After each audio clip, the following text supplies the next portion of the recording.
Welcome back to episode 95 of Warriors Day. So this episode is a little bit different. My guest is Aaron Phillip.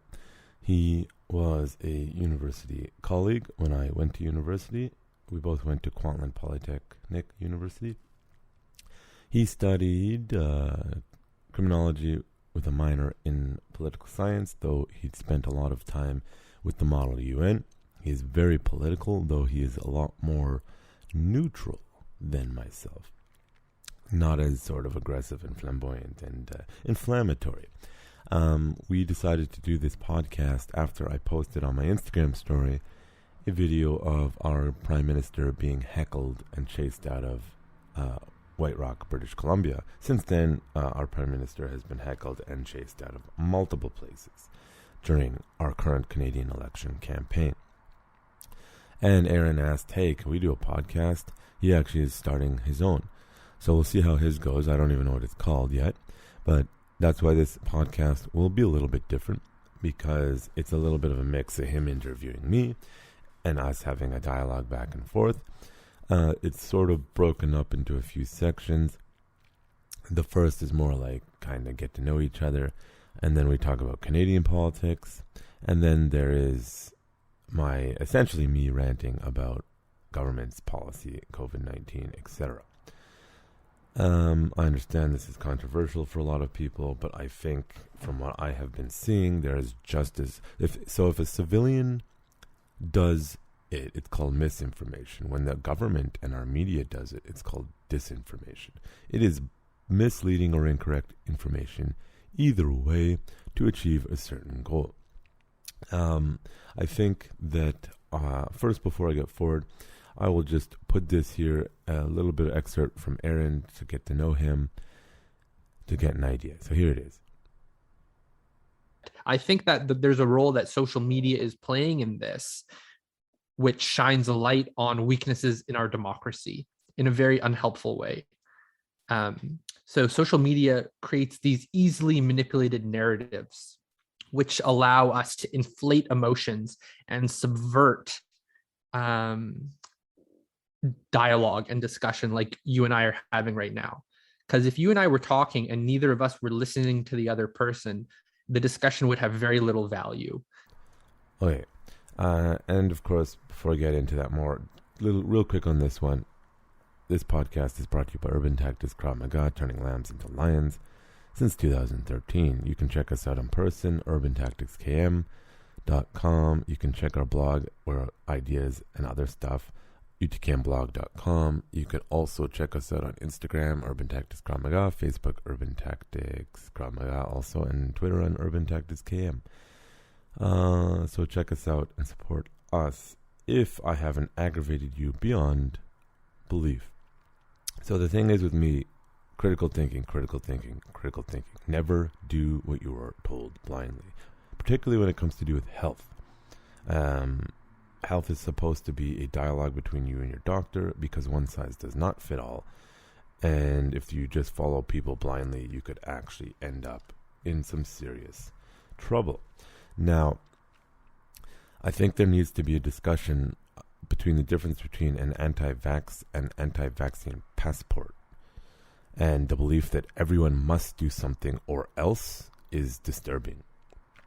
No, the data does not support that everyone should possibly get the vaccine. I'm sorry, it does not. It's consistently not showing that. Along with data coming out of Israel showing the efficacy of these things is not what they thought it was.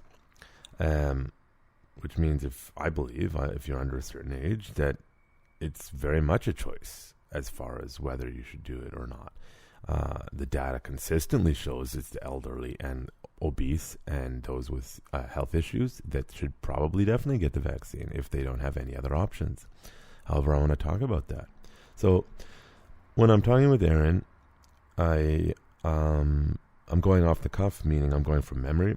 As many of you know, I'm not one of those tedious person who wants to sit down and get tons and tons and tons of research links and all that sort of stuff. And I know it'd be helpful for a lot of you. A lot of my students are asking, where do you get your information from? I'm going to add a section on the blog of my recommended podcasts and books, etc. Just haven't had time yet, so hopefully by the time you listen to this, it's on the blog somewhere. Probably it'll be a menu of John's recommendations or something.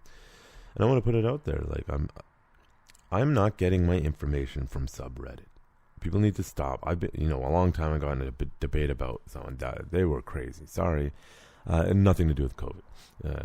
It was to do with energy and something. I said, what are you, like a right-wing lunatic on Reddit? And I'm like, I don't even use Reddit. Where I get my information from are podcasts and long-form interviews, for the most part, from experts, virologists, immunologists, etc., doctors, experts in their fields. I also read research papers from around the world, not just my own country, that is limiting certain data or misrepresenting certain data. So in university or in education, you are taught to look at information from a primary source, as in who did the research, what is the research, who are the experts, listen to the experts, because there is a game of broken telephone and politics going on where experts say something and politicians in the media twist it to become something else. Now, there's elements of truth in what the end message is, but it's not the same thing.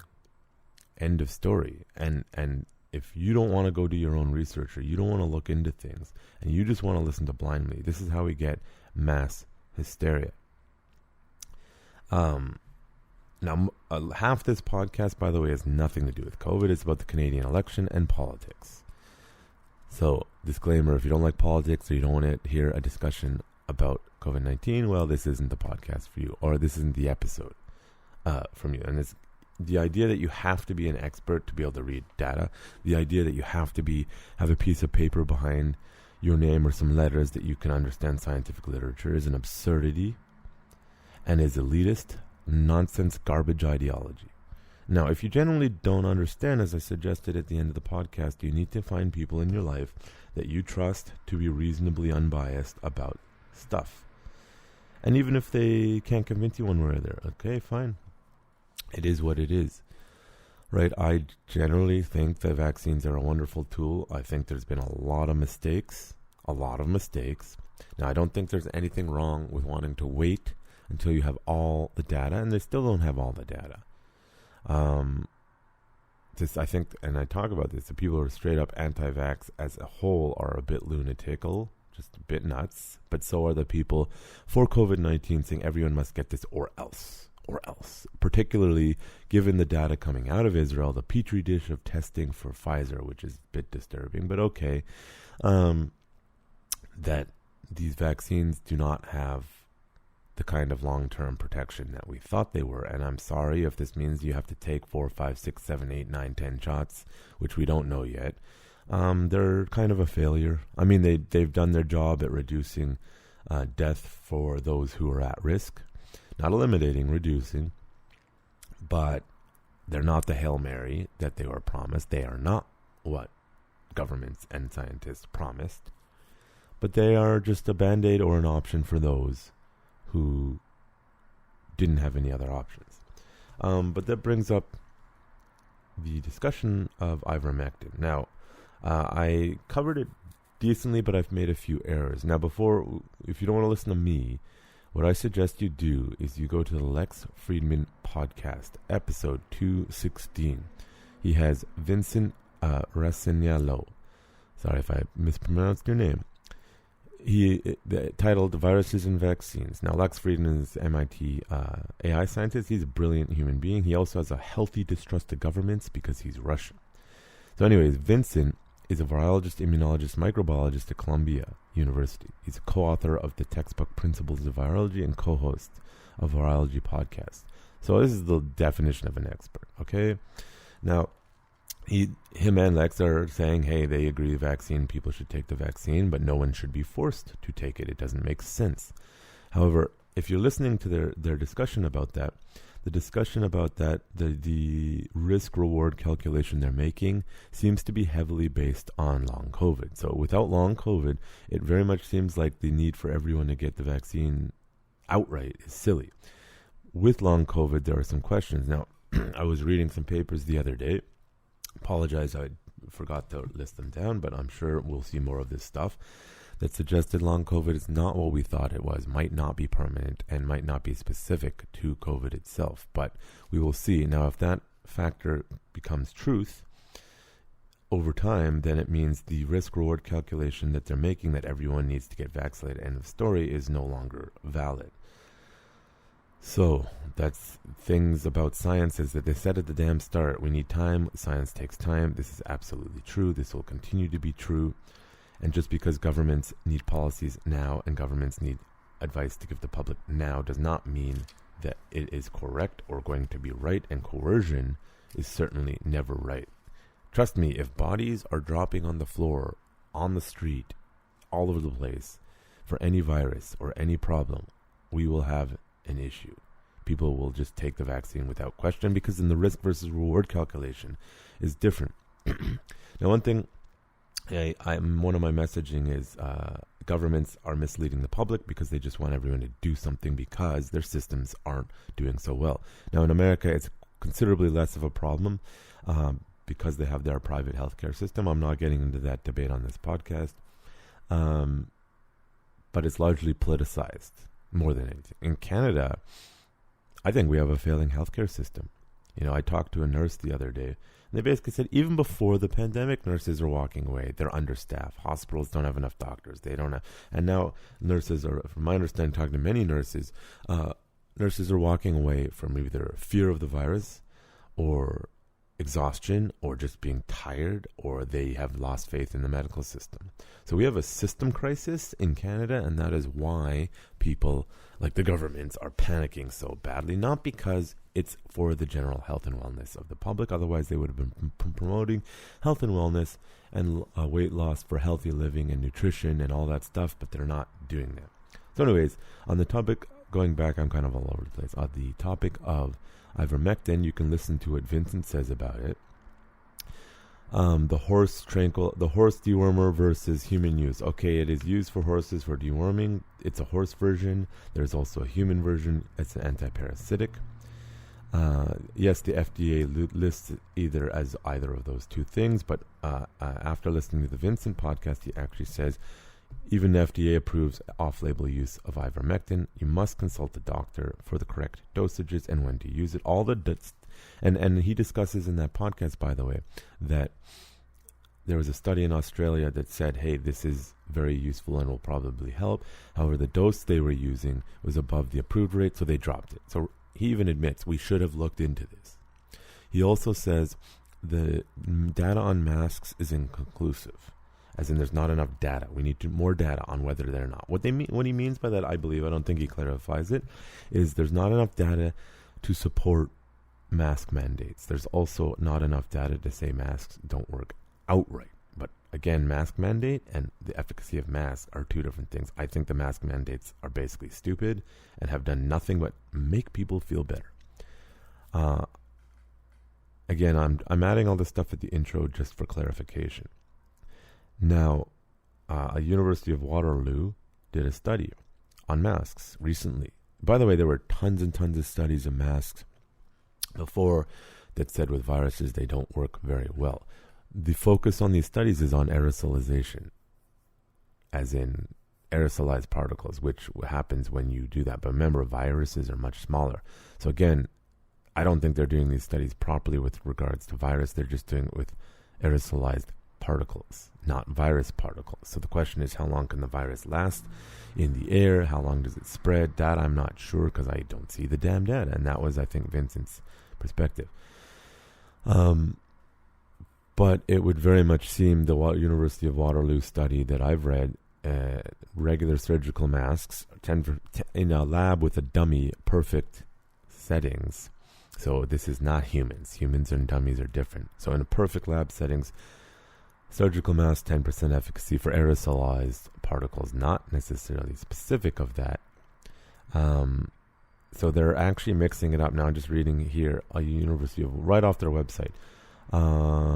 Previous research has found that aerosolized dispersed by infected people are the source of transmission of SARS-CoV-2, even outside 2 meter social distance. So you need to understand that 2 meter social distancing was a bullshit number. No, I don't know what anyone found. It's bullshit because you can go much farther with these particles. So the thing is with the study, it doesn't really seem to talk about the virus particle, which can go through the mask. It just talks about aerosolized, as in your spit, which aerosolized and can carry that.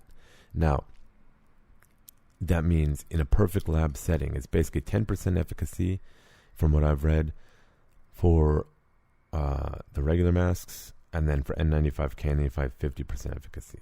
So that means a mask mandate is absolutely ludicrous if in perfect lab settings with medical masks, just looking at aerosolized particles, not even the virus, they're basically useless for this purpose. And I've heard many virologists and immunologists say this for the whole time.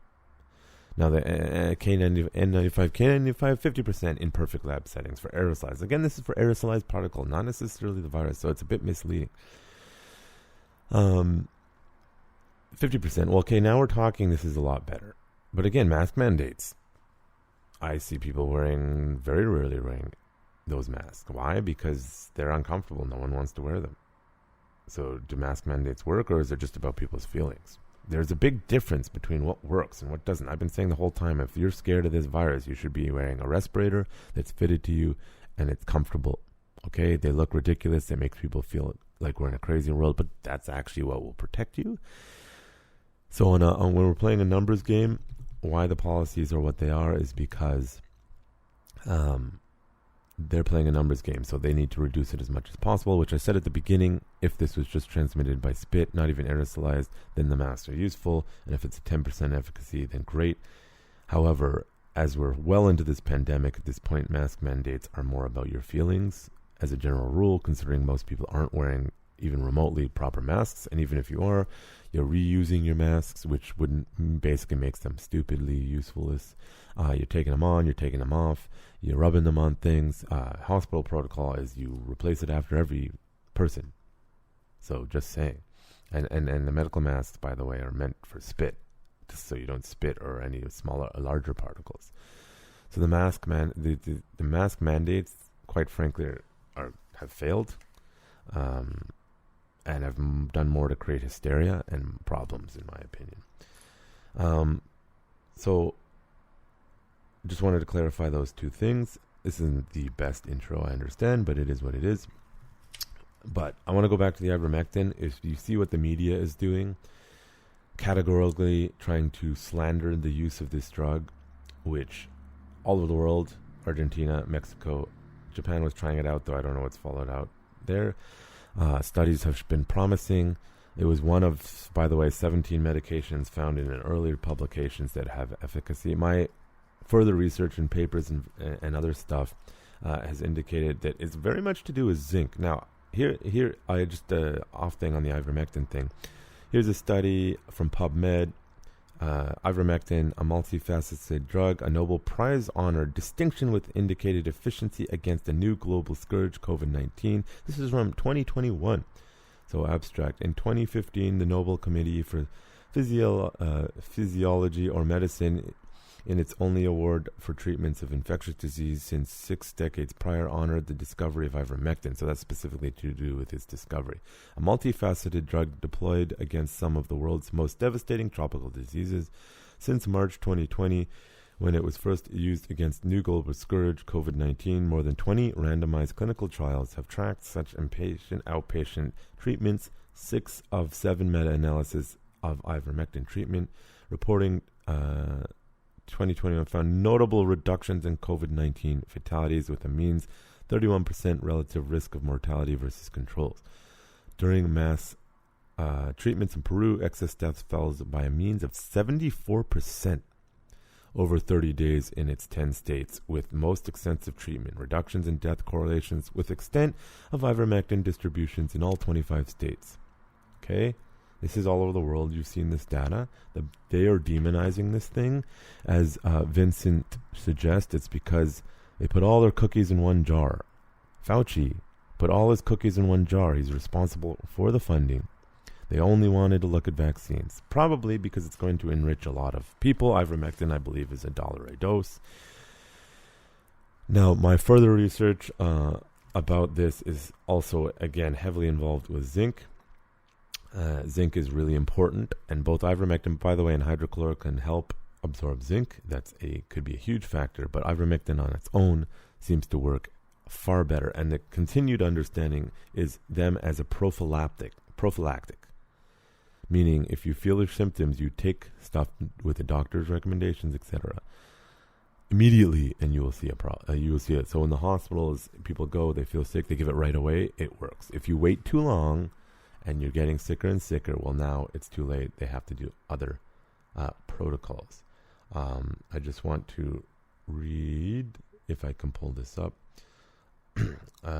Sage Journal's 20-week study of clinical outcomes of over-the-counter COVID-19 prophylaxis and treatment. Results. While both groups were moderate in size, the difference between them in outcomes over a 20-week study period was large and stark. Just under 4% of the compliant test group presented flu-like symptoms, but none of the test group was COVID positive, where 20% of the non-compliant control group. Conclusion: offering a low-cost, readily implemented antiviral approach, the study regime may serve at least a stopgap modality, perhaps a useful tool combating the pandemic. Now, this one heavily talks about zinc in this study, and the use of zinc, as well as other things. The core supplement formulas included zinc isomers, vitamin C, D3 and E, and L-lysine. Okay, so there's tons of studies all over the world that suggest that there are options to reduce the burden on the hospital. So this means that if the vaccines don't stop the spread, they just reduce the load. For those who don't want to get vaccinated, there are tons of options that are readily available, over-the-counter options that can be taken and advised from doctors safely. They just need further, as Vincent suggested, we need further studies to get exact dosages correct. And nobody wants to fund those. Nobody wants to do that because, as again he suggested, all the monies went to the vaccines. So, stop with this nonsense. If the original argument, which still stands, is we don't want to overburden our hospitals, guess what? Then it's about reduction of severe symptoms requiring hospitalization and not about other stuff. Since the vaccines do not stop the spread, which is another one of my contentions about the disinformation from our own doctors and our own healthcare professionals and Dr. Bonnie Henry in our province, who are incorrect the way they are presenting the information, because they're making people believe incorrect things like only the unvaccinated. And when governments around the world are consistently saying this is a pandemic of the unvaccinated, well, if that's the problem with the hospitals, then start handing out prophylactics like candy that are over the counter and safe, and get the correct doses. That way people feel sick at home, they can just take them without needing to go to the hospital. Where is the readily available at-home daily antigen testing? Where? This is laziness. This is ridiculous, and has many people convinced that they need to go out screaming at other people and demanding that they get a shot they don't want. Because, by the way, there are some people who genuinely cannot take it because their cost-benefit analysis shows that it would be higher risk for them to take it. Again, I personally know 3 people, 2 plus 1, a friend of mine told me, who were hospitalized as a result of the vaccines and now have permanent damage. It happens. It's a small percentage, but they're misrepresenting the safety of this for everybody. Additionally, I want to clarify, in British Columbia, they will list, this is off of the BC CDC website, they will list anyone unvaccinated who tests positive in the hospital if you got the first shot within 21 days, which means I get the shot, I test positive for COVID-19 using questionable testing methods, but whatever, I don't want to get into that specifically. You got the shot, you ended up with COVID, you go to the hospital, you're listed as unvaccinated. So when they present information in a propagandistic forum saying 71% of hospital visits are unvaccinated, and then in the small disclaimer at the bottom it says most of them are older, but then also you realize in the BC CDC it says they probably got their first shot within the last 3 weeks. Now, that does not mean the shot inherently causes COVID. It's just a natural thing of vaccines that sometimes you get sick. It happens. But now they're misrepresenting the data to the public. The other thing is interesting, back to that Vincent one, very interestingly, He questions how good the polio vaccine is. Everyone's been using that. He also questions how good the flu shots are.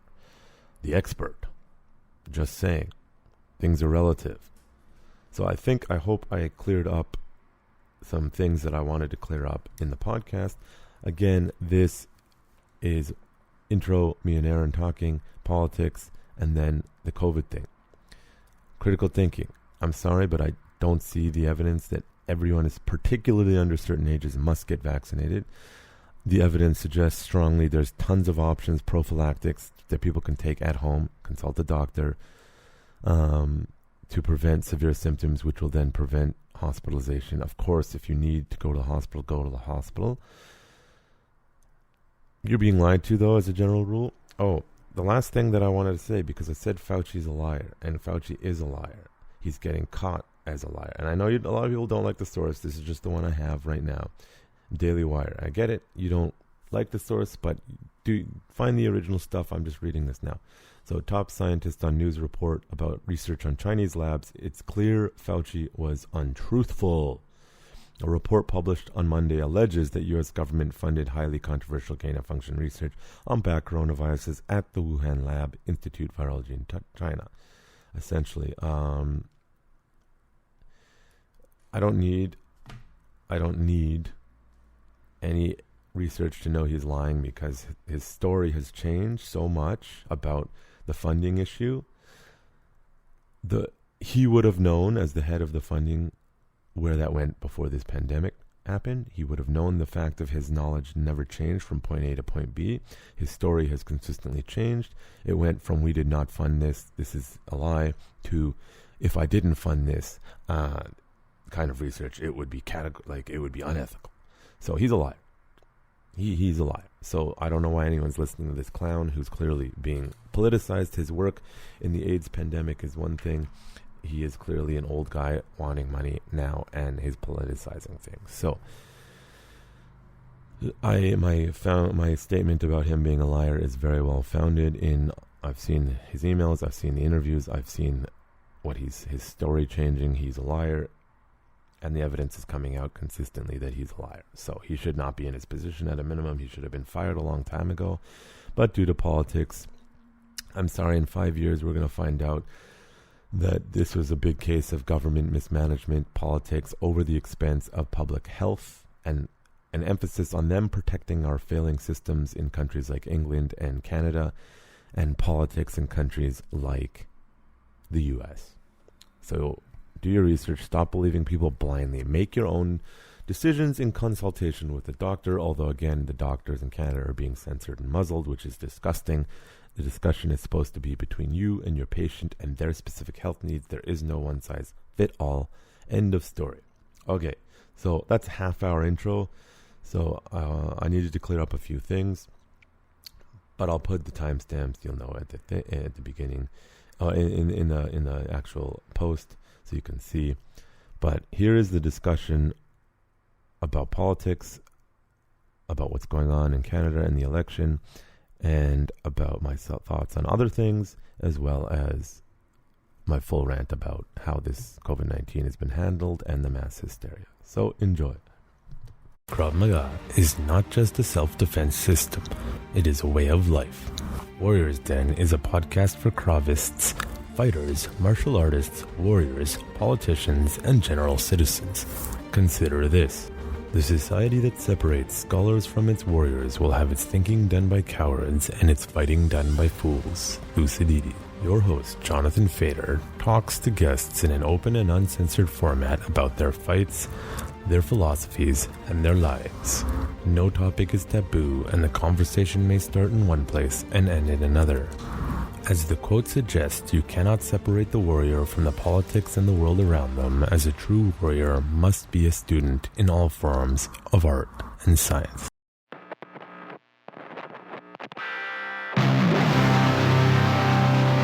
You're listening to The Warrior's Day.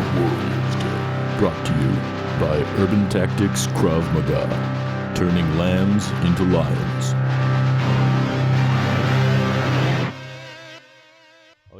welcome back. This is an episode that'll be a little different for a whole bunch of reasons. The guest I have today is Aaron, and we met in university, and we like to have well, at least we used to have a lot of dialogue when we were in university. And this show is going to get very political, 100%. But before we get into anything, I just wanted to say we're kind of co-recording this, so we'll figure out how this goes because Aaron wants to launch his own podcast. So it'll be a fun one either way. So, Aaron, how are you today? I'm doing good. Thanks. Thanks for having me on, Jonathan. Yeah, absolutely. Just so my guests, because you don't have a martial arts background, but who are you? What's your background, etc. Okay, right on. So I'm a British Columbian. You can see my BC flag back here. I've grown up here, and I'm in law school right now. So I grew up playing sports like soccer and hockey and different things, but never really martial arts. I was lucky enough that I didn't have to get Develop into your any skills. yeah, I wasn't forced to resolve conflicts through violence beyond just my family, and I was always the older brother, so there was an advantage there.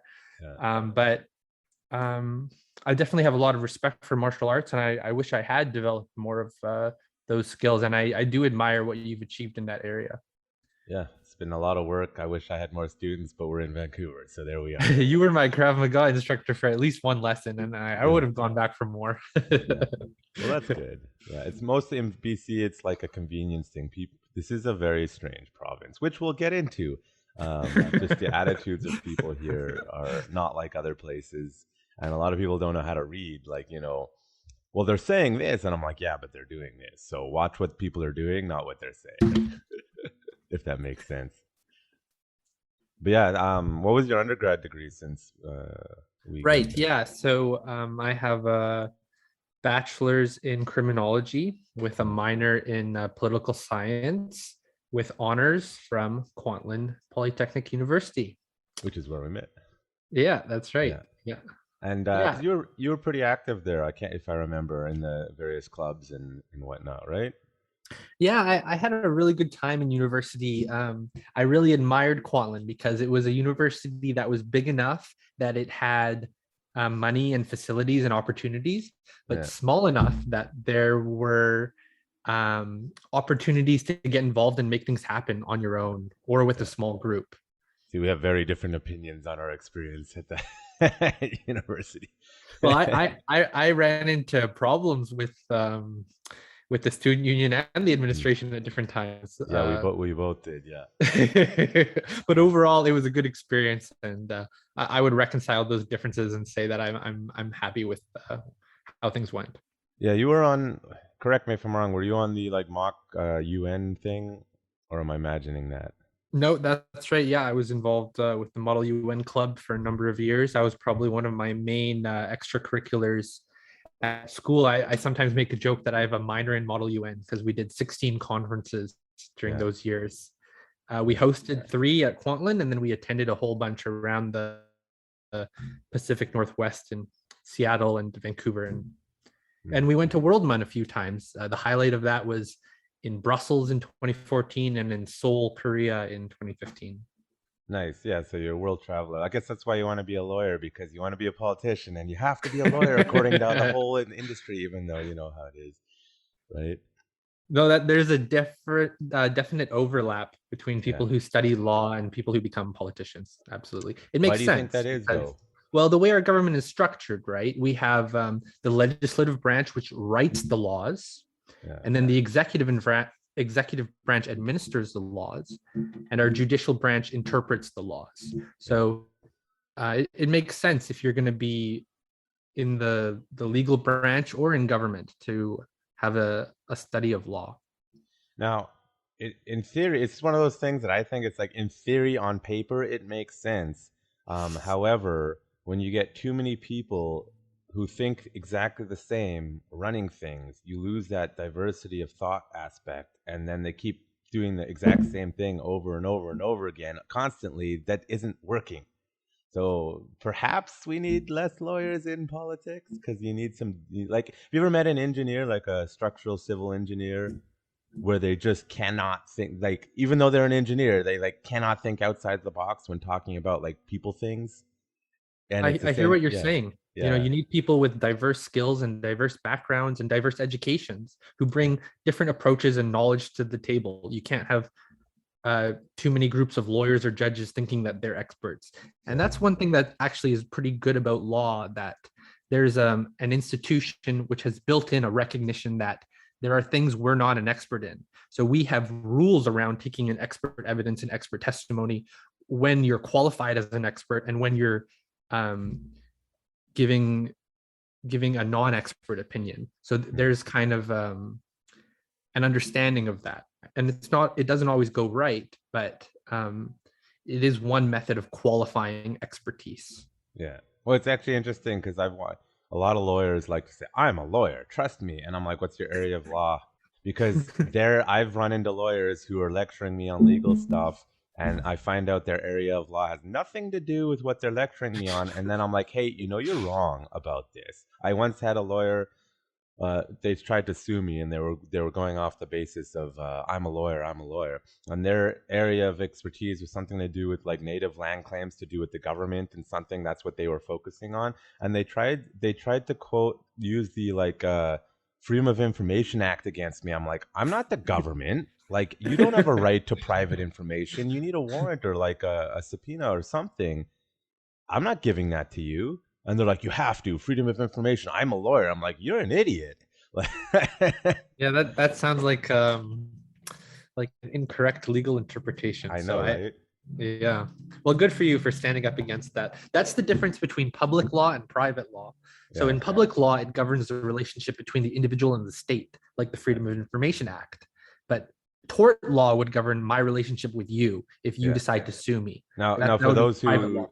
just to cut in, for those who don't know, could you just explain tort law? Just a Oh, well, quick thing. sure. It's basically a field or a branch of law which involves liability between private parties. So it doesn't involve the government. If say you hit me in your car, I would sue you for the damages I suffered, and you would be liable to me. And tort law governs the process of that claim and the law around that liability. So like civil law lawsuits and stuff. Yeah. Yeah, More of that. exactly. Yeah. It's law between individuals, whereas like criminal law would be the state and the individual. Yeah. And just to clarify, for legal reasons, Aaron is not a lawyer and That's therefore right. is not legally considered an expert on the law. So this is just a conversation, not legal Exactly. advice. Thank you. Yeah. Thank you for saying that. That's right. I'm not a lawyer. Yeah. But Sweet. I hope to be pretty soon. Yeah. Yeah. I thought about getting into law because I would be very good at corporate law.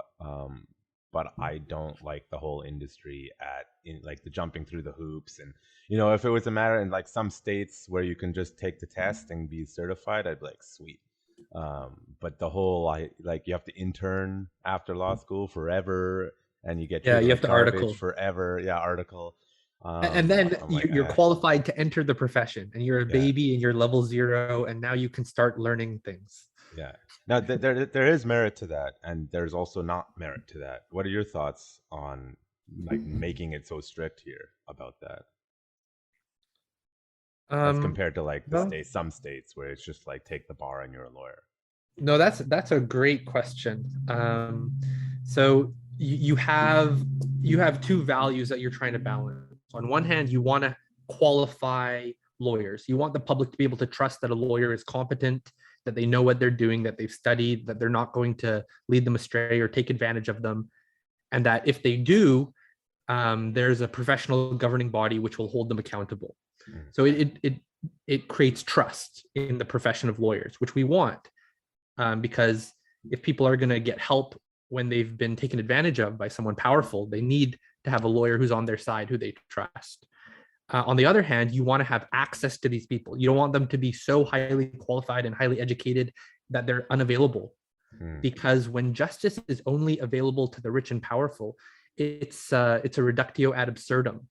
Because justice is there it's a reduction to an absurd proposition, Mm. because if only the powerful people can get protected from powerful people, then the weak are not being protected by justice because they can't access it. Except that's kind of what's still going on, unfortunately. Oh, absolutely. And that's the problem right now, that no one can really access justice unless you're a corporation or a government. Yeah. So what that means is that at all different levels, people can take advantage of their power. Managers over employees, or principals in schools, or business people. If the vulnerable members of society do not have access to protection, then they need to suffer whatever people are willing to do to them. Yeah. Makes sense. No, They're vulnerable, right? So Yeah. you're sort of saying you're kind of for like the strict structure we have here, because so for example, as opposed to like in the like having standards is a good thing, but do you know what Goodhart's law is? Um, It's not an I actual law; don't it's know. like a concept. So Okay. Goodhart's law is I'm gonna screw this up, but it's to do with like how you measure things. So when you standardize stuff, and I believe in having a standardization because it's just sort of a loose bar to measure to. But what ends up happening, as you're seeing in the States with the SATs, is that people start focusing on the wrong things. So Right. say the SATs is actually an excellent example, whereas the education system isn't actually focusing on education. It's focusing on getting people to pass the SATs, because SAT scores determines how much funding they get. And instead of focusing on the correct thing, which is overall education. So, like in the States, some states like Oregon, like a bunch of psychos are saying no grades, no this, because blah blah blah blah blah, and they're taking away any semblance of measurement at all, for the sake of making certain groups feel better. But what will 100% happen is you're gonna get standards just go out the window, because now nobody cares, because people do need those measurements and goals to achieve. So Goodhart's law, as far as we need a standard for lawyers, et cetera, becomes you need to jump through these hoops in order to be a good lawyer. That's not true. There will always be people who are just exceptional and don't want to get into law or any particular field like doctors or whatever, because they're like, listen, I can do it without doing the 10 years, okay? And I'm probably better than some of you, because people don't like to admit there's 10% of the population that's just better at stuff. And they're not incentivized to get into things because they don't want to waste their time jumping through hoops, if that makes sense. Yeah, I think you're identifying a pattern that I call the means becoming the ends problem. Yeah. So, like, for example, wearing a mask is a means to protect yourself and others from COVID. It's not an end in itself. Yeah. So when people focus too much on wearing a mask and they forget everything else about protecting COVID, that means has become an end in itself. Yeah. So when we're focused on getting a high score on the SAT rather than developing ourselves as people, then the means have become the ends, right? So the point isn't to do well, it's to get more funding by having the highest numbers, right? Yeah. So, this is a dangerous problem. We can't lose sight of our goals. Yeah. And what's Now, important. yeah. Do you want to do the COVID stuff now, or do you want to do your list of 10 questions or whatever? Yeah, sure. That'd be good to do now if you're down. Yeah. So, yeah. For my podcast, I'm hoping to have different guests on and ask them all different questions. So I kind of have a list of 10 questions that I'm planning to ask everyone. So let's get into it if Sure. you're ready. So Okay. for my guests will probably have tired of hearing some of these, but it's always good to get different people asking similar questions. You learn from people. How consistent are they? Because if they're saying the same stuff over 10 years, at least you can trust their consistency. So hopefully I'm consistent with other stuff I've said. Well, and even if you're not, you show a capacity for growth and learning, which is Yeah. always good, right? Okay, so the first one is, where were you born? In Vancouver, Metro Vancouver area. Which languages do you speak? English and shitty Hebrew. And if you want the uncensored version for your podcast, English and not so great Hebrew.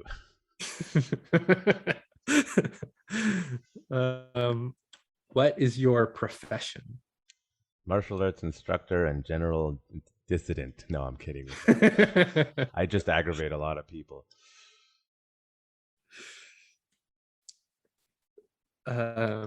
describe your worldview or your predominant political philosophy. Um, I want truth.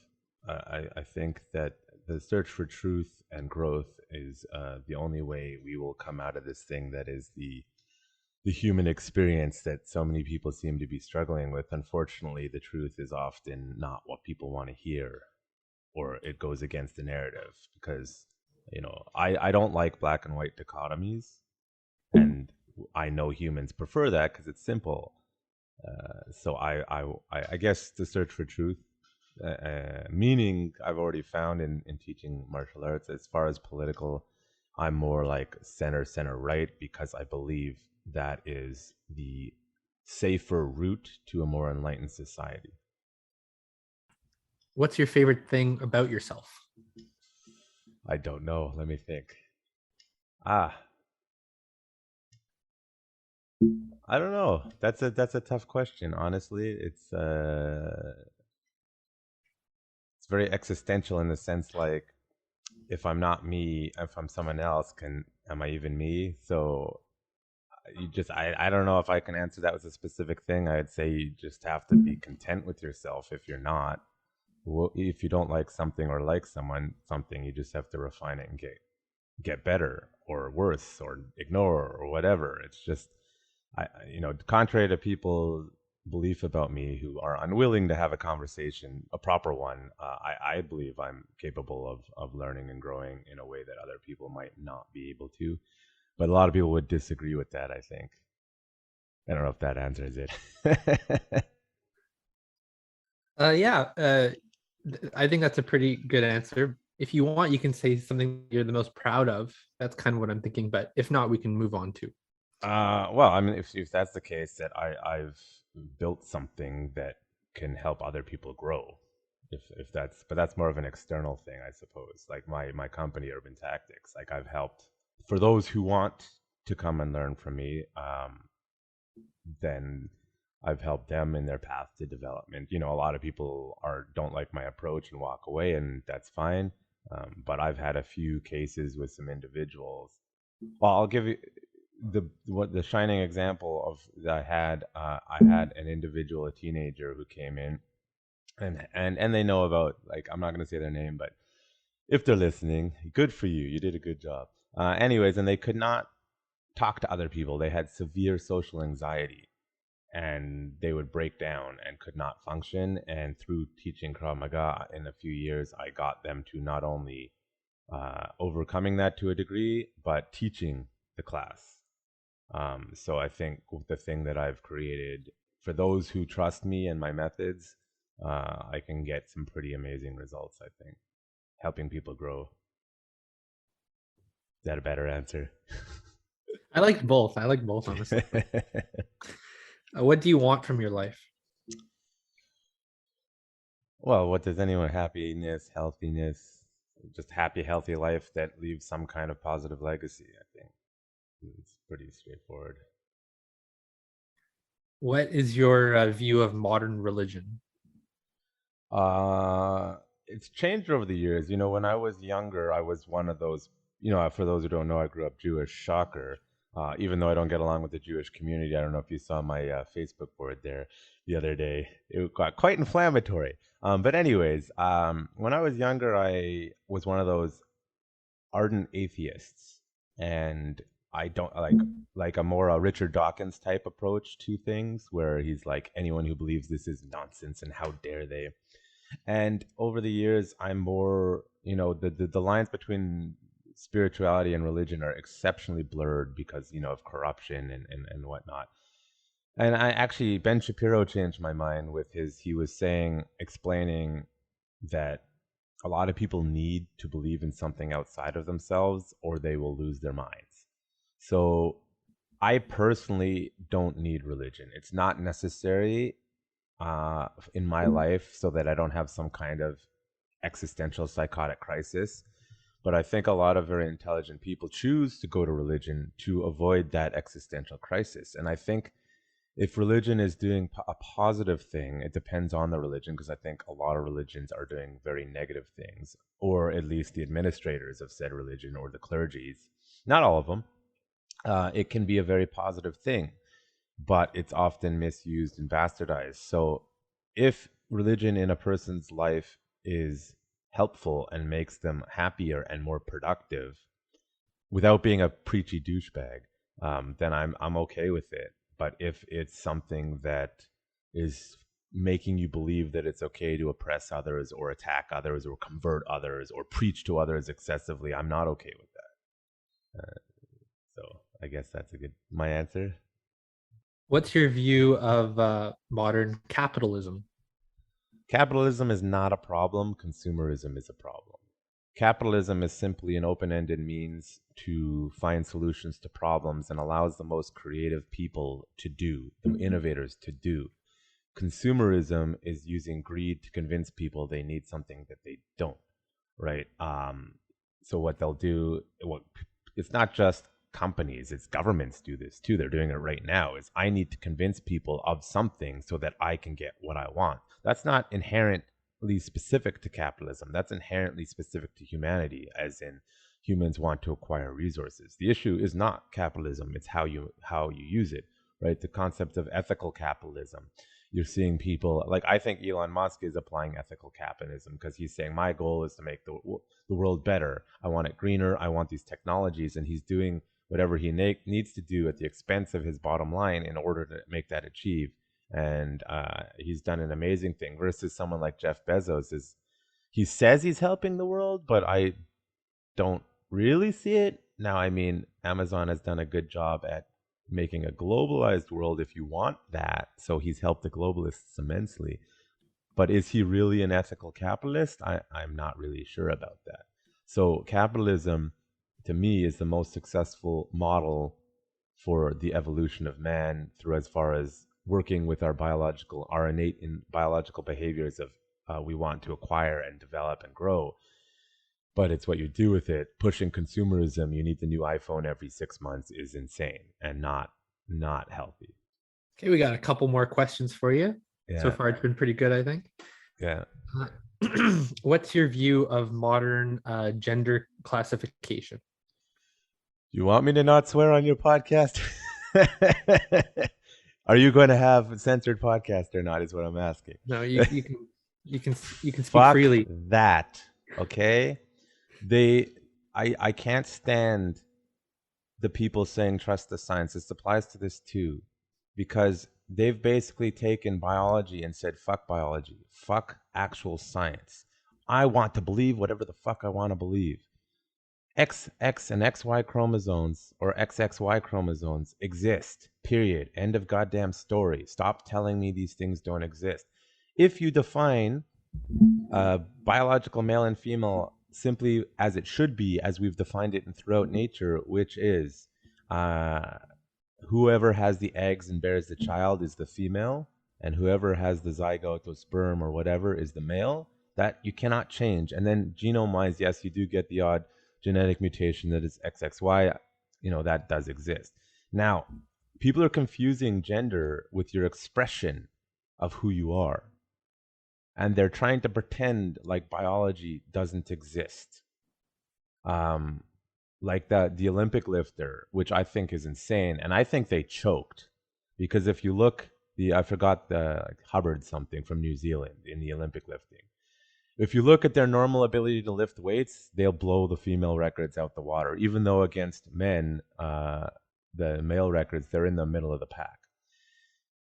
So people have politicized this based on, okay, if they'd had 100% their perfect day, they would have won gold, no problem. But they choked and you see, this person who was a biological male and has all the advantages of a biological male competes against a person who didn't have these advantages, lost. Therefore, you see, it doesn't matter. But it's like, okay, but if you know anything about competition and athleticism, they choked or did it intentionally, because if they had won, they probably would have screwed the whole argument. And also there is an element of mental health in this that nobody wants to talk about, because some people identify as a cat. You're telling me that person is mentally healthy if they're identifying as a cat as their gender? Like, are you out of your mind? And then a lot of these gender researchers who are like, listen, if you want to do this or that, you want to be, it's all fine. It's totally fine if that's what makes you happy. saying we have a problem here where I forgot their names. Deborah So, I think, is one of them. There's another woman, I forgot her name right now. These are sex researchers, gender research. These are the scientists we should be listening to. And what they're saying versus what the media and these ideological lunatics are pushing is not the same thing.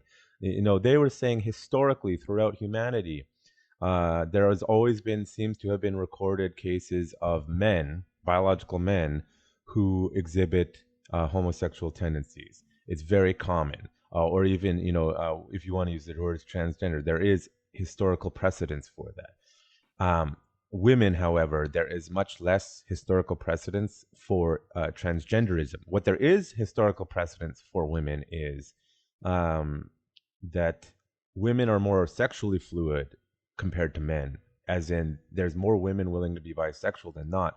And from an evolutionary psychological perspective, that's because of women being more nurturing, need to develop the social interactions a lot more. So, sexuality and sex is a means to develop connections with people. That does not mean that they identify as the other gender. So, what a lot of these researchers are saying is that we have a problem right now with particularly teenage girls that's no different with the anorexia problem, that young girls are far more influenced by the groupthink and will do insane things if the group does it. They were comparing it to anorexia, that the anorexic problem of the 90s, where girls are being anorexic because their friends are anorexic. If you get one girl in a group of teenagers saying, I'm transgender, they're all of a sudden transgender. People are ignoring established psychological phenomenons to push political ideology that's going to do damage. What you will find in 20, 30 years is that there's a whole bunch of girls who transitioned through surgery and are regretting it. Oh, wait, you already have that. You just have to dig and look for it, of people who transitioned who were female to men and are regretting it. But you can't hear it because it goes against the narrative. So are we really talking about what is the best solution for all people as far as how they feel to live a happy, productive life? Or are we pushing an ideology for political means and gains to get votes because that's what works? If you're talking about making people happier, healthier, you can't then say that these scientists who've dedicated their whole lives are wrong, then use that same argument towards this COVID stuff and say, well, these scientists have dedicated their whole lives and are wrong. It's a hypocrisy, and it's gonna end in a complete disaster. Now, can we move towards a place in society where it's more accepted, say, in the native sense of two spirit? Sure. But my question is, we need to really understand what is a mental health issue and what is someone, for reasons that we don't understand yet, feels they're in the wrong body. There's probably a biological mechanism to it, because my understanding for homosexuality, there've been a bunch of studies, whereas if a woman has many male children, there's a protein breakdown in the genetic makeup, which then causes them to be more homosexual, which to me makes complete sense and is natural, because maybe it's nature saying, hey, this genetic line, maybe stop reproducing for whatever reason. I don't understand how it works, right? I'm not God, I'm not that, but that's what the research is suggesting. So those who say homosexuality is not natural, I'm sorry, historical precedents through all time suggest, yes, it is. It's happened from all time. The question to ask is what's the percentage? But because people hate lists when it's going after them, we don't know how much of the world population is homosexual or is bisexual. And I would speculate for men, it's probably 5 to 10% of the world, which is a lot of people. For women, it's probably less. It's probably like 2 to 3%. However, as evidence suggests, it's more likely women are okay with being bisexual or having a sexual encounter with women. But as far as 100 genders, get the fuck out of here. This is because it's a mental health issue that people don't want to address as a mental health issue. And it's a mental health issue. Again, some people legitimately are probably in the same wrong body, but to what degree, it's hard to say. If you're a cat, you need help. Okay, you need help, and this because a lot of people who transition end up committing suicide anyway, and they'll blame society, but we know for a fact that happiness is from within, regardless of. I mean, look at RuPaul. Okay, not my thing at all. RuPaul drag queen thing, not my thing. I'm not into that culture. However, look how happy he is. right? Because happiness comes from within, and no matter what it is, you find the group of people that we want to be around. Just don't force it on people. The same way I'm against religious proselytizing. Like, have you found Jesus yet? I hate that shit. Get out of my face. It's the same thing. If you're anti that, you can't be pushing this shit the way they're pushing it, and they're destroying the education system to push this nonsense ideology that is barely even scientifically based. These people who claim to follow the science. There's my rant-ish on that one. I'll probably get flagged for that one. Cool. All right. So last question 10. Yes. What is something that we should be taking more seriously? Here's where I agree. We need to take education more seriously. But again, Goodhart's law. Stop focusing on the wrong things and stop pushing untested ideas into the school system. If we know that if you get a society more educated, so for example, the population thing, they realized if you get women educated, which I'm all for, they realize the cost of having 10 kids in the modern world. We're no longer in an agrarian society, and the mortality rate of children is not 50% anymore, which it was pre 1900s. Washing hands, surprisingly, magic how that one worked. You don't need 10 kids anymore. And they realized that if you get the global population educated, particularly in the women category, then you reduce the amount of kids that we have. Education, not indoctrination, will save the world. And there is a fundamental difference. Right now, what we're seeing is indoctrination. Because people want to be heard. I get that. But you need to really think hard about how you present the information before you go full woke, which I despise. So a public education system really needs to focus on fundamentals, the science, social development at the younger age. What is the established science at this time? Not what ideas that a popular book that sold a lot and we like to talk about are pushing. What is the actual established, consistent science pushing, saying rather, not pushing? And we need to teach that, how to think, critical thinking in the education system. So one thing is, let's talk science on that. I did psychology, which, if you want to say is not a real science, because if you're one of those people who rigidly define science as something, you can, but science is just a process. So how do you find out the truth is just a scientific method, or that's a means of finding out the truth. That's science. It's not a person. It's not a whatever. And even in psychology, I'm reading these studies, and half of them are shit, as in they're garbage. Why are they even a thing?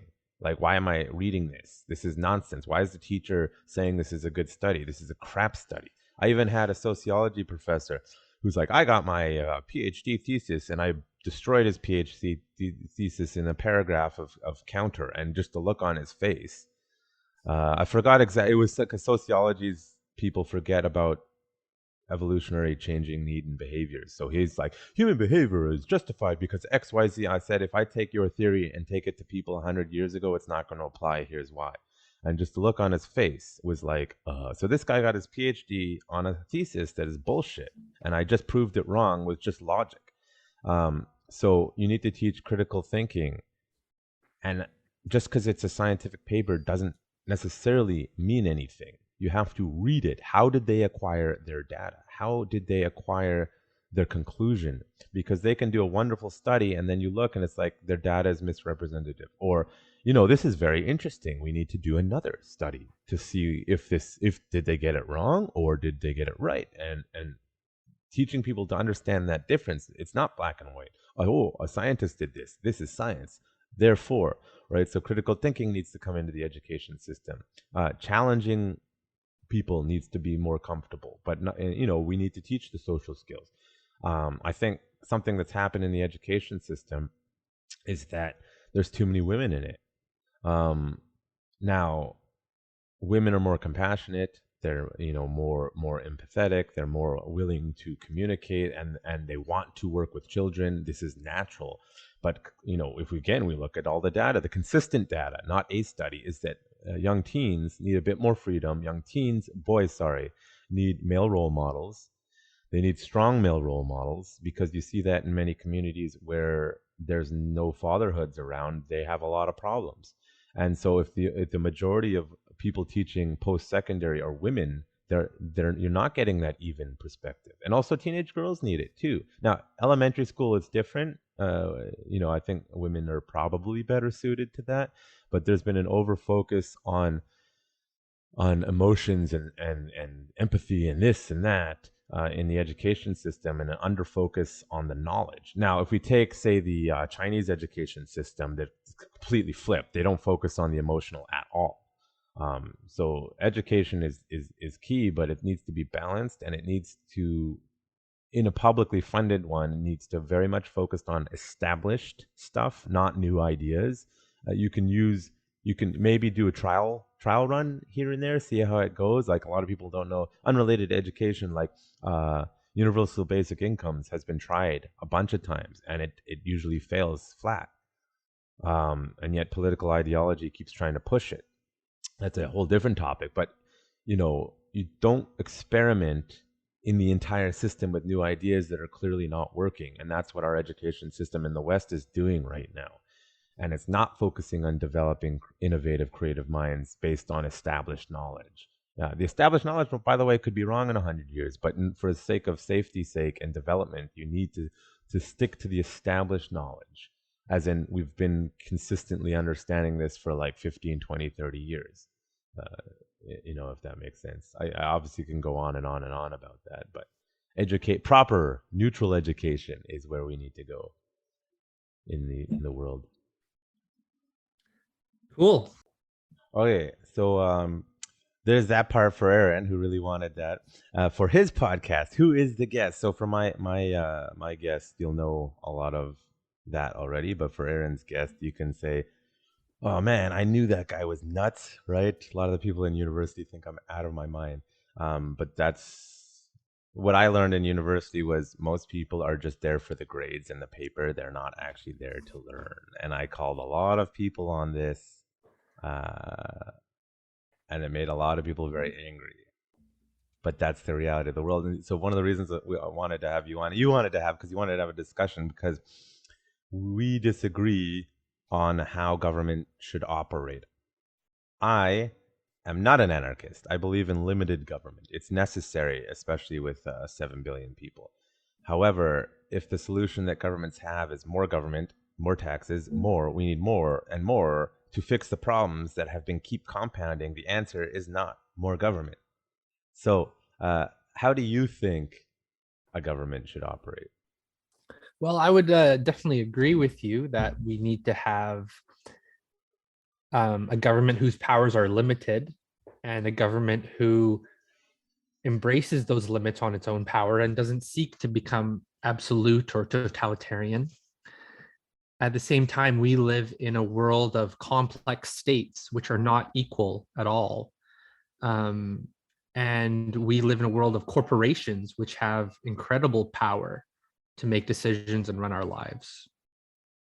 So in this context, you have an elite group of society which has power beyond what ordinary people have. And you mentioned a few of them earlier, like Elon Musk and Jeff Bezos. You almost need a separate department of government which can hold these kinds of people accountable, because a small limited government does very little to keep people like that in check. In that sense, yeah. That, by the way, on that specific thing, that's the one area of government that I think government needs more of, which is labor enforcement. What is the point of having labor laws if you're not going to enforce it? I don't believe in having laws unless you're going to reasonably enforce it. So I'm not very pro-union, because it's just another giant conglomerate to get in the way. Like the teachers union in the States is disgusting. And to a degree the police union, though I generally support police. But if you have labor laws, hire people to enforce them. Like, and in BC where we live, I used to do occupational health and safety, and WorkSafe is a clown show. It's a clown show because they're basically not doing their jobs. They'll walk into a site of a company that is clearly violating safety laws, like bad ones, not simple ones. And they're like, "We're here to work with the companies." It's like, no, you're not. Your job is here to tell them they need to fix this or they're facing a fine. And so in a place like BC, they don't do that. And so that's the issue. Is you don't need unions anymore if the governments are actually doing that aspect of the law. So the idea that the corporations and the governments are separate from each other now is not true, because nowadays, as opposed to the old days, you don't need to be aristocracy to do well. You just need to have an idea and do the work. The old days is different. Um, that's why you Well, needed unions. one trend that we're seeing right now all over the world is corruption in the links between government and business. Yes. So, who you know is becoming extremely important. So, I know in China and Malaysia and other um, Asian countries, they have government linked corporations, or here we would call them state owned enterprises, I would where the just like to government. point out that China is operating on a fascist model now, not a communist one. Boom. Yeah, I won't disagree with you. I'll take that in stride. They're a totalitarian system. Yeah. Um, so what you have is corporations which are majority owned by governments, which are setting the regulatory environment and making deals with those corporations. So what you have is like really a messy, confusing economic situation where it's not true that individuals can rise on their own merit when the government owns 80% of this economic industry, and it's owned by these state-owned enterprises who have incredible advantages that other people, that regular people cannot hope to compete against. Mm. That makes sense. I'll counter that with Zuckerberg. Right? He came out of nowhere and just changed the tech world, and basically showed that in this new industry you can come out of obscurity. As in, like 1,000 years ago, in certain cultures, if you're not aristocracy, you cannot. End of story. Doesn't matter what you do. So That's there right. is actually more freedom now in that sense. But Right. I'll counter that with government and corporations are one and the same nowadays because of lobby in the Western world. So what you were talking about in China, it's fascist, and people need to understand what they're doing. It's fascist model. It's not a communist model. I look at Jack Ma, how he got silenced. And there's a crackdown in China right now. They're actually taking more freedoms away because they're realizing they're losing control of their public. So the video game thing, kids can now only play video games for an hour on Fridays, Saturdays, Sundays, and holidays. Or it's Fridays, Saturdays. I don't think they have a 3-day thing there. It's fascist because private corporations can exist, but if the government shows up, you have to do what we want. That's fascism. Versus communism, there's no such thing as a private corporation. The government just manages everything for the people, quote unquote. In America, though, you have private corporations, and it's a constant battle. So the Democrats in the States want to go after the tech companies because the tech companies have more power than them. But the Republicans want to go after them because the tech companies are fundamentally siding with Democrat ideology at the expense of the general public, and are helping to divide. They are helping to divide the public. Period. So government and corporations need to be completely separate. What you want is governments to keep corporations in check. I agree. It's called don't be asshole laws, right? But the more government regulations you get, the more it affects small and medium businesses. The harder it actually is for an individual to get up. People blame the corporations, but it's actually the regulations that get in the way. Well, I agree with you, Yeah, John. It sounds like what we need is two systems, yeah, one for billionaires and one for small and medium businesses, who need minimal regulations and can do minimal damage. And then you need one for the ones who are incredibly powerful and can destroy everything. yeah. Well, I think it need a redefinition of what a small business is. I think in Canada it's like under 50 employees, but a company with under 50 employees, like 10 employees, could be worth like $100 million now. And someone like me that's like myself and barely makes money teaching martial arts in Vancouver, the same things that apply to those guys are being applied to me, and I'm like, I can't afford that. Like, so the idea of more government, we need more government to intervene. It's like, no, they need to get out of the way for true small and medium businesses and redefine it as if you make over a certain amount of money. Well, I think we agree on that. And if we really want to get into it, we'll have to get specific about regulations. And maybe we can do that sometime. But for now, why don't we transition and talk about that video that you had sent me Oh, of yes. Trudeau on the election campaign and people got kind heckled of and chased out. being heckled. There's 3 of them or 4 of them now. So what do you want to say about that? I think he is a psychotic narcissist who has no clue what he's doing because he listens to that stuff and he's like, I understand, and then makes it about him. There was another video where he's inside a more. So, for those who don't know, we have a Canadian election coming up, and we have a prime minister who, quite frankly, is, I think, probably hated more by the average Canadian than Trump was in America. But it doesn't seem that way because the media isn't going full 100 blast against him. So there was a case. There's a video in Surrey, Canada, BC, Canada, where he was being heckled and chased out by. Yes, it is people who were anti-vaccine passport. By the way, these are mostly anti-vaccine passport rallies. They're not anti-vaccine vaccines, even though yes, there are people there who are outright anti-vaccine. Don't conflate the two. There was a case 2 places in Ontario where they had to cancel that event because there was too many people heckling him. There was another city in Ontario where he also got chased out. I've never seen this kind of hate against a prime minister. Now, I'm not for violence in this case is because violence, when people get violent, it actually does not help the cause unless the media is on your side, like BLM. They did more damage than they did help. But the media is on their side. So with this, I don't want people to get violent. But one of the videos I was watching with Trudeau, he's inside an event. You can hear heckling and booing outside and sirens. And what that piece of shit said was, I hear the Canadian public. You want more climate action. And I'm like, what the fuck? All these people are protesting you and your stance on vaccine passports. I just saw that actually. Yeah, he said, like, what a piece of shit. He said something like the sirens should remind us of the dire circumstance we're in with regard to climate. Yeah, something like that. And so, like, people hate this guy. Left-wing people hate him. Environmentalists hate him. Everyone hates him because he's a pathological liar narcissist who is not governing for the people. He's doing whatever his buddies want. He's had the more. By the way, for as far as I'm concerned, an ethics violation is a goddamn impeachment, and he's had 6. Like, motherfucker, are you kidding me? So, did you ever vote for him or his party? No, absolutely not. I didn't vote. They're corrupt. I didn't vote the for him federal either. liberals.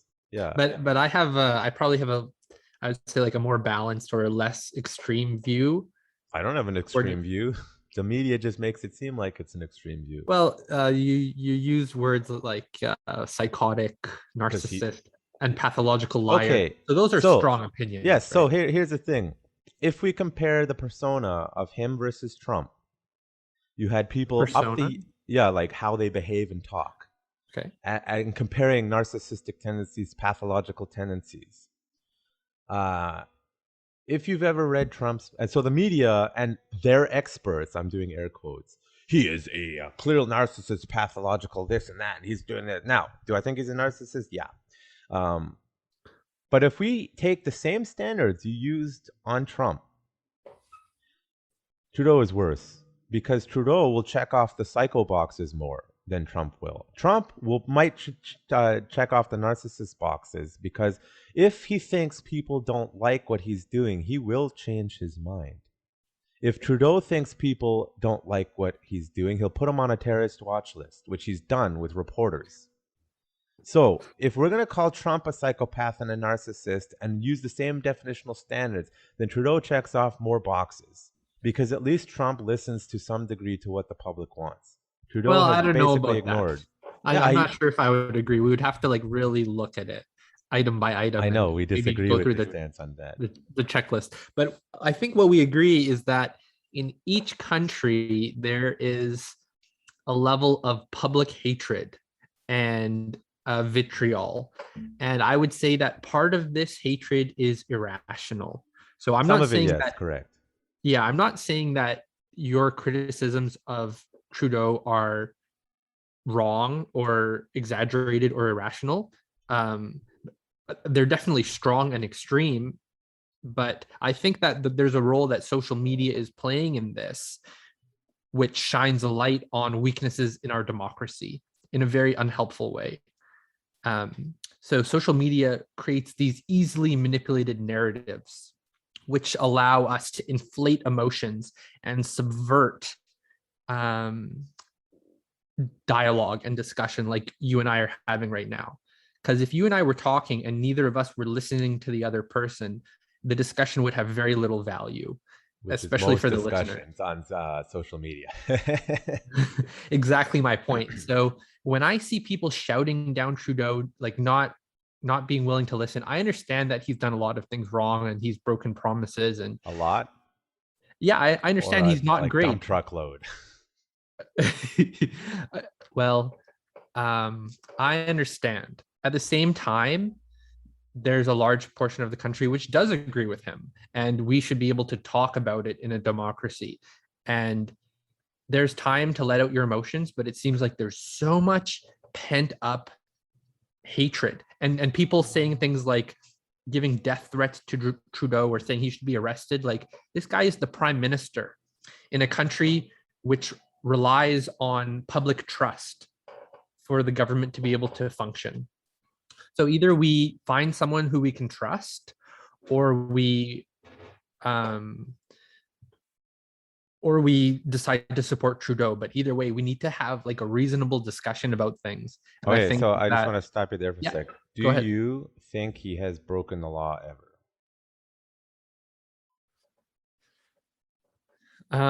Well, yeah, he's most certainly broken the law, and So he's broken the law.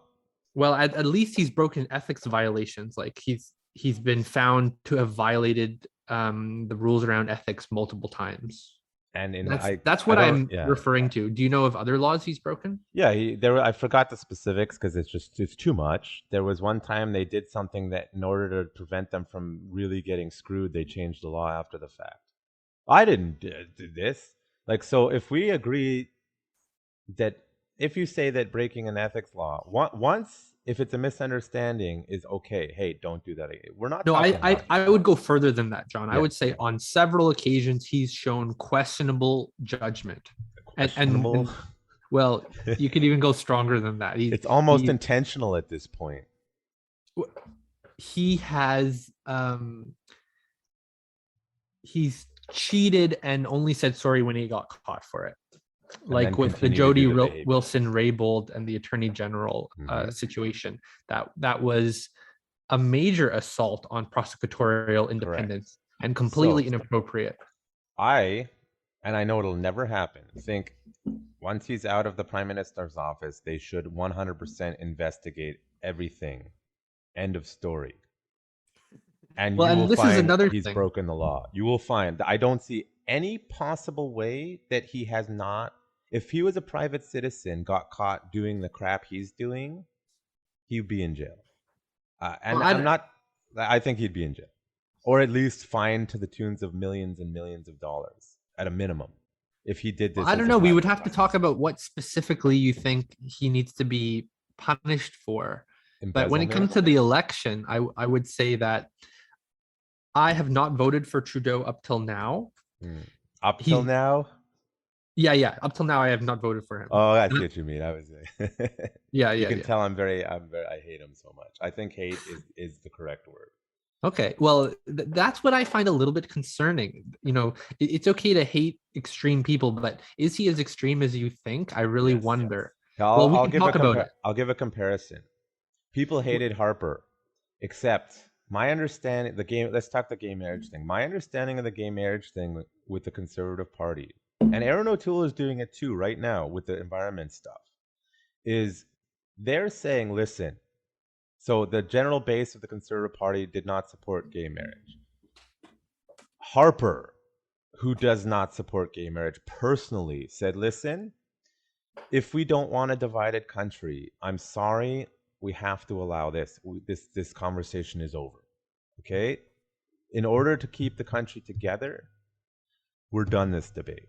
Erin O'Toole is doing the same thing with the environment thing. He's saying to and by the way, the largest percentage of conservative base is actually more libertarian. The conservative bureaucracy continues to pretend like that's not a thing because of corruption. But anyways, Erin O'Toole is doing the exact same thing with the environment thing, saying, listen, this is a real thing. You guys need to stop. Okay? We're done here. And yes, the small extremists in the Conservative Party will be like, fuck you, fuck you, fuck you. Those are the extremists. With Trudeau, he is blatantly saying, this is what I want. I don't care how much it pisses people off. Even if it's 30, 40% of the country, that's a large percentage of the country. I'm doing it anyway. Like the He's gun saying thing. that with regard to what? Let's talk his gun grab. It's illogical. Even the police don't support it. The police unions have said this is not going to solve the crime problem. This is our own government of Canada statistics do not support banning guns. Why is he pushing it? He's doing it purely to get votes out of Montreal Right. and Toronto. End of story. He's doing it because he wants to be in line with the UN Small Arms Treaty. He's doing it for people in the globalist community. And I use the word globalist not as a conspiratorial thing, but as people in politics who believe in a more centralized government way of doing things, which I think is a disaster. He is not listening to the Canadian public. Because even if you have 51% of the vote, which I don't think anyone has had in Canada in a long time, you need to listen to the other side. And if pissing off the other side to the point where they're willing to get aggressive, you need to take your foot off the gas and say, okay, we need to find a middle ground. He is not doing that. Harper did that. O'Toole is doing that. He is not. He is just full on gas pedal. I'm doing what I want. And you saw that with the Jody Race and Wilbo thing, where they actually challenged him and said, no, I'm not supporting you. Oh, okay, get the fuck out of my party. And it's not even like breaking party lines. It was like, hey, what you're doing is probably illegal and definitely unethical. I am not doing what you're asking. And he kicked them out. So hate is the correct word when we have someone who is just flagrantly ignoring Canadians, flagrantly doing whatever they want, flagrantly being corrupt and Okay, well, ignoring it. this is a good segue into some analysis of Trudeau. So, for those people who don't know, Justin Trudeau's father was prime minister when he was born, Pierre Elliott Trudeau.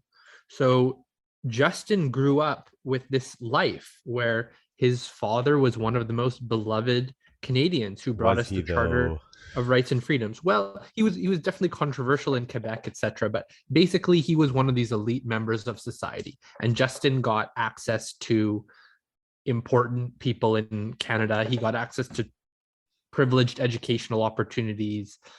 His road was set for him, and he didn't have to rely on his own ability to succeed. So I think he's a man of average abilities, etc. I don't think he's as talented or charismatic or intelligent or thoughtful or insightful as his father was. Unless But I his don't. father was really Castro. Well, I don't necessarily think Justin Trudeau's a dum dum either. Like I would, um, he's an average decent guy who's a little bit of a spoiled brat who has a huge entitlement issue. I think you Like use you the said. word a little bit, a little too much when it's more like a lot. Well, it's okay if I'm more moderate in my assessment. But basically, I think that his value as a prime minister has been realized, and to continue him on at this point is going to result in diminishing returns. He's not going to be as effective or good as he was already, and how effective he was already is up for debate. Yep. So the question is, for this election, who do we choose? You have obviously Aaron O'Toole and the Conservatives are probably the biggest challenger. Then you have Jagmeet Singh with the NDP, and then you have irrelevant parties like the Bloc Québécois and the Greens. The Bloc, I would not call them irrelevant. They actually, as annoying as it is, because of the amount of seats they can get. So maybe explain what the Bloc is for many people who don't know, because in my class, some of my students asked, because they were asking about the election. Canada relies on a proportional representation system. So we have ridings where we send members of parliament into Ottawa to sit in the House of Commons. And from that group, a cabinet is selected, and they basically run the country with the oversight of the House. So what the parties do is they put candidates in all the different ridings across the country, and you can select the member of that party no matter what riding you're in. So the Bloc Québécois has a different strategy. They are a regional party. They only run candidates in Quebec, and they only focus on issues of Quebec. They mostly want to support Quebec's nationhood and aren't very interested in what's going on in the rest of Canada for the most part. So they appeal to a certain kind of Quebec nationalist. Yeah, and so I mean, I don't think they're, depending on how pissed off Quebecois are with whatever the main party is, they can make or break a majority. So, for example, if everyone in Quebec votes for the Bloc, you're not getting a majority for any party. And I should just give an example. Today that we're recording this is 2021, September 2nd, and I'm just looking at 338. It's an aggregate polling in Canada that says the Conservative Party is at 33.7%, and the Liberal Party is 31.4%. NDP is 20%, Bloc is 6.3%, Green is 4%, and the People's Party of Canada is 3.6%. Now, to contextualize this, the Bloc has 6.3% of the overall vote according to the polls, but they often end up with 30 to 60 seats in the federal parliament. That's right. Right. And this So is the it's weakness different. of our electoral system, which is that if your support is spread out, if 10% of the electorate across the country supports you, you might win 0 seats. Yeah. But for Quebec, they're a regional party, so their support is concentrated. So if they win certain ridings and they're the party with the most vote in that riding, they get that seat. Yeah. Even if no one else in the country outside of Quebec supports anything that they want. Yeah. The argument, so getting a national coalition government is very rare. Has it ever happened in Canada, a national coalition in What do you recent mean? times? I know about Well, minority governments, but what do you so mean yeah, by so we should specify that. So in Canada, you have the reason why that pollster is 338 because that's the amount of seats member of parliament. So you need what, like 170 seats to hold an absolute majority, something like that, or probably less. I forgot. Whatever more than 50% is. Yeah, you need 50% plus 1. Yeah. Yeah. So what, a To be 338? to have the government, because Yeah, you need 170 seats to have a majority government. And a majority yeah, government in Canada means you can basically do what you want. it means you can elect a prime minister and a cabinet, and they can pass a confidence vote. Yeah. And if they lose the confidence of the House, then we'll need to call another election. Yeah. So often what happens is a minority government where a party gets the most seats but doesn't have a majority, but the person head of that party is named the Prime Minister of Canada, and they have to work with other parties to get stuff done. Now, In order to pass those confidence votes. Yeah. Yeah. In Justin Trudeau's first term, he had a majority. Now, I am happy he didn't do more damage when he had the majority, which is like, I don't understand why he's being such a dick with his minority. Probably because people are telling him no more often. He doesn't like that.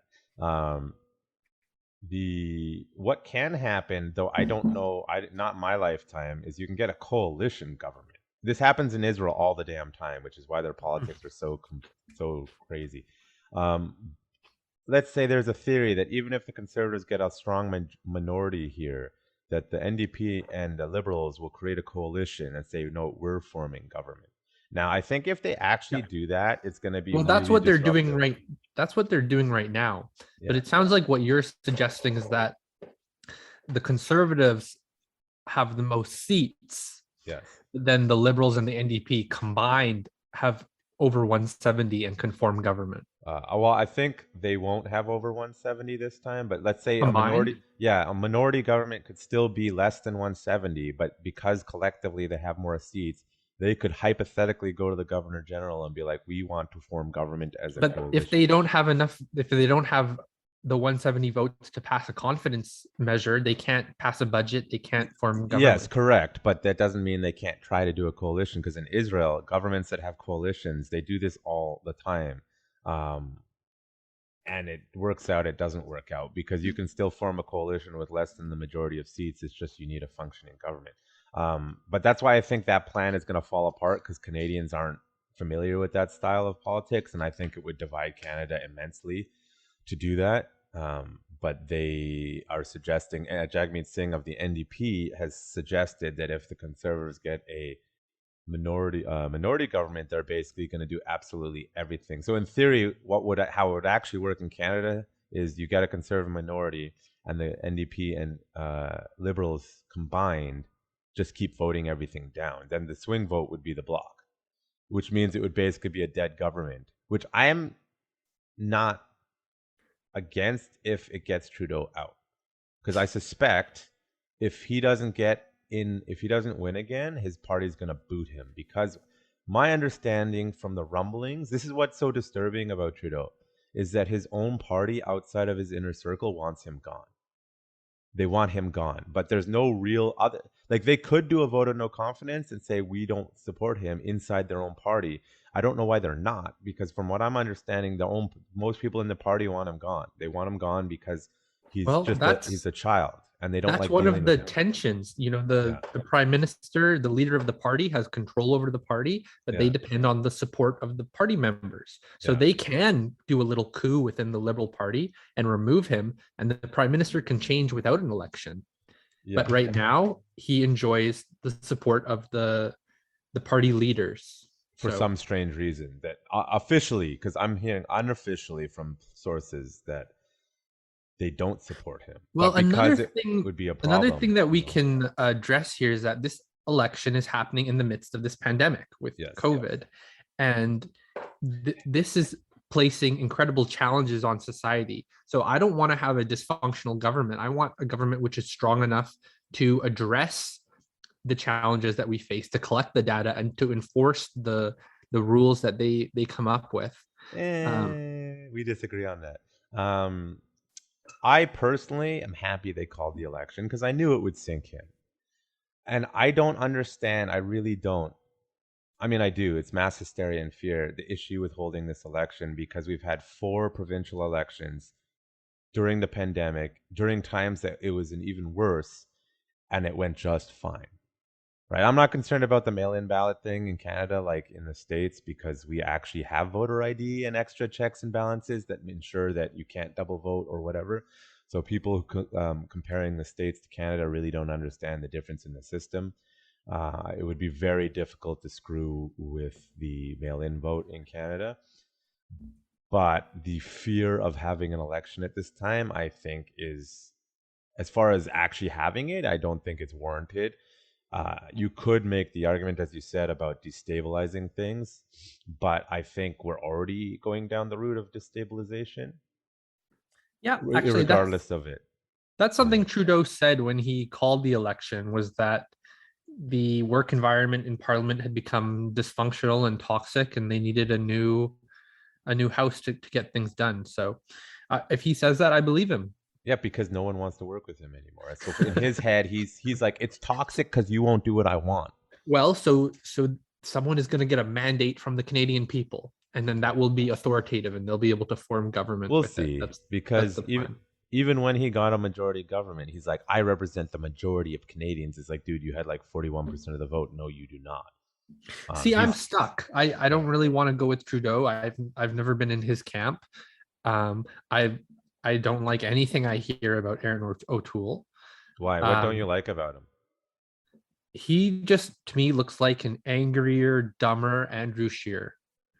Why dumber? He's doing a much better campaign. I don't know if that's dumber. Well, that's just how he presents, like when he speaks and answers questions and things. Just because he's doing better than Andrew Scheer doesn't mean that he's smarter than him. The country might just be more ready for a conservative government. Well, I think conservatives need to stop running religious people. That's what sunk Scheer. He had no personality, and he was very clear about his religious aspects. And again, as I say, if you actually follow conservative leadership votes, the largest voting bloc of the Conservative Party membership is more libertarian. But the established conservatives are traditional old guard. Right. And this is where they're having issues. So Maxime Bernier, not this time, because Maxime Bernier is running his own party, the People's Party of Canada, which I think he made a huge mistake with the name of that party. It sounds like a communist party. So, and I'll get into the politically illiterate in a second. But when he ran, so 2 elections ago, when Andrew Scheer won, round one, something like 40 to 45% of round one votes went to Maxime Bernier. The rest of the votes were split amongst however many other people, like 10 or 15 other people.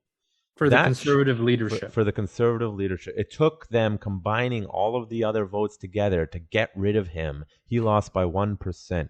So that told me everything I needed to know, that the largest voting bloc of conservatives are libertarian.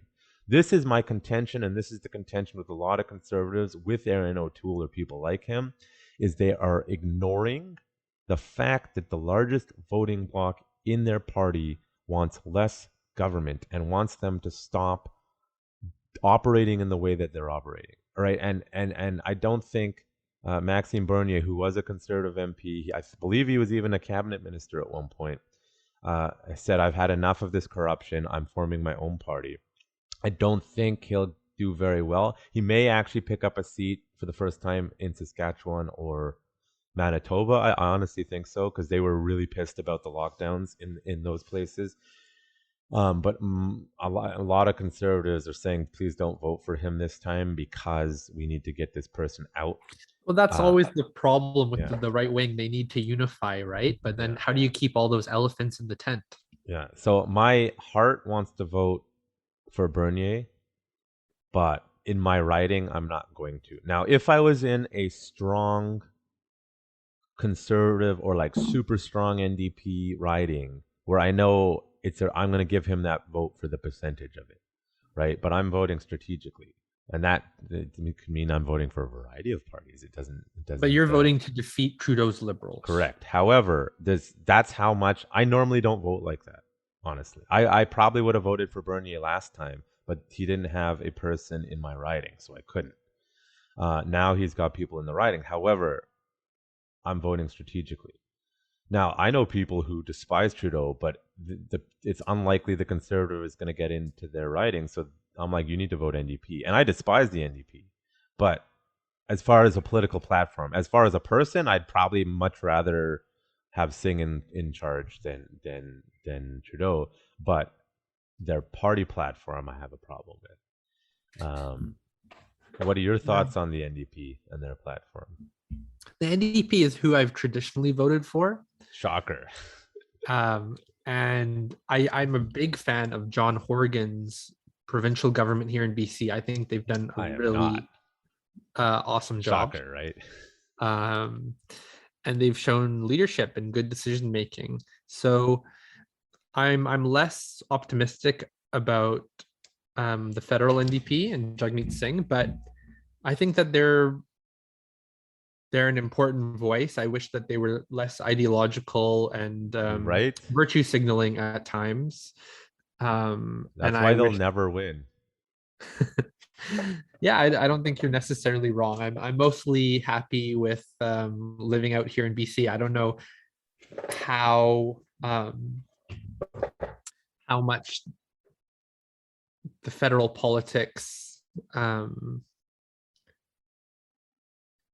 really relates to my life as much. Yeah, and as a general, and actually a good so so here's the thing I'll get into the political illiterate thing. People are politically illiterate in Canada. They think they're not, and they look down on Americans, and they trash talk American politics, and they make all sorts of comments, and they don't understand their own goddamn politics. Like a lot of people do not know that the provincial BC Liberals are not affiliated with the federal Liberals. They don't know that. And I don't know. Are the provincial NDP affiliated with the federal NDP? I actually am not sure. They're officially and formally different. You're correct. Yes. They're distinct. However, they might have, people who connect them or ties, or they might hold events together, but technically they're different and unrelated. Yes. So a lot of people don't know that. They go off the names. People are politically illiterate. A lot of people will also just vote Liberal federally because they've been convinced that the other guy is racist, which is not true, considering Mr. Prime Minister blackface a whole bunch of times, and Aaron O'Toole did not do that. Although I don't think Yeah, that's but as big in a deal as other general, people think, but I think it's just hypocritical. okay, but regardless of who did and didn't wear blackface, will the conservatives show a different approach to leadership around indigenous issues in Canada, around Uh, COVID, around climate? well, here the indigenous thing is an interesting one because what the fuck did Trudeau do for them other than actually sitting down and have meetings with them? Did he do anything meaningful? Because I don't think so. Right? I'll be fair to the NDP. If you're native, they're probably the party that's going to help you out the most because he's outright said, and I agree with him. Build the water because we have dirty water conditions in a lot of native communities. He's just like, just build it, and they're like, but the media is like this. He's like, just build it, and I agree, just build it. What the hell is what's the problem? Just build it, right? If you can get communities in Africa to build goddamn clean drinking water wells, how is it wells in Africa where they don't have a lot of things that we have here? How have you not done that? So a lot of natives will vote NDP. I find it highly likely because I think they are probably the party that will help them the most. However, did you catch that? I think it was in Manitoba with Jagmeet Singh and the two native leaders. They're like heads, senior chiefs in the community in Manitoba. Did you see that? I thought it was hilarious.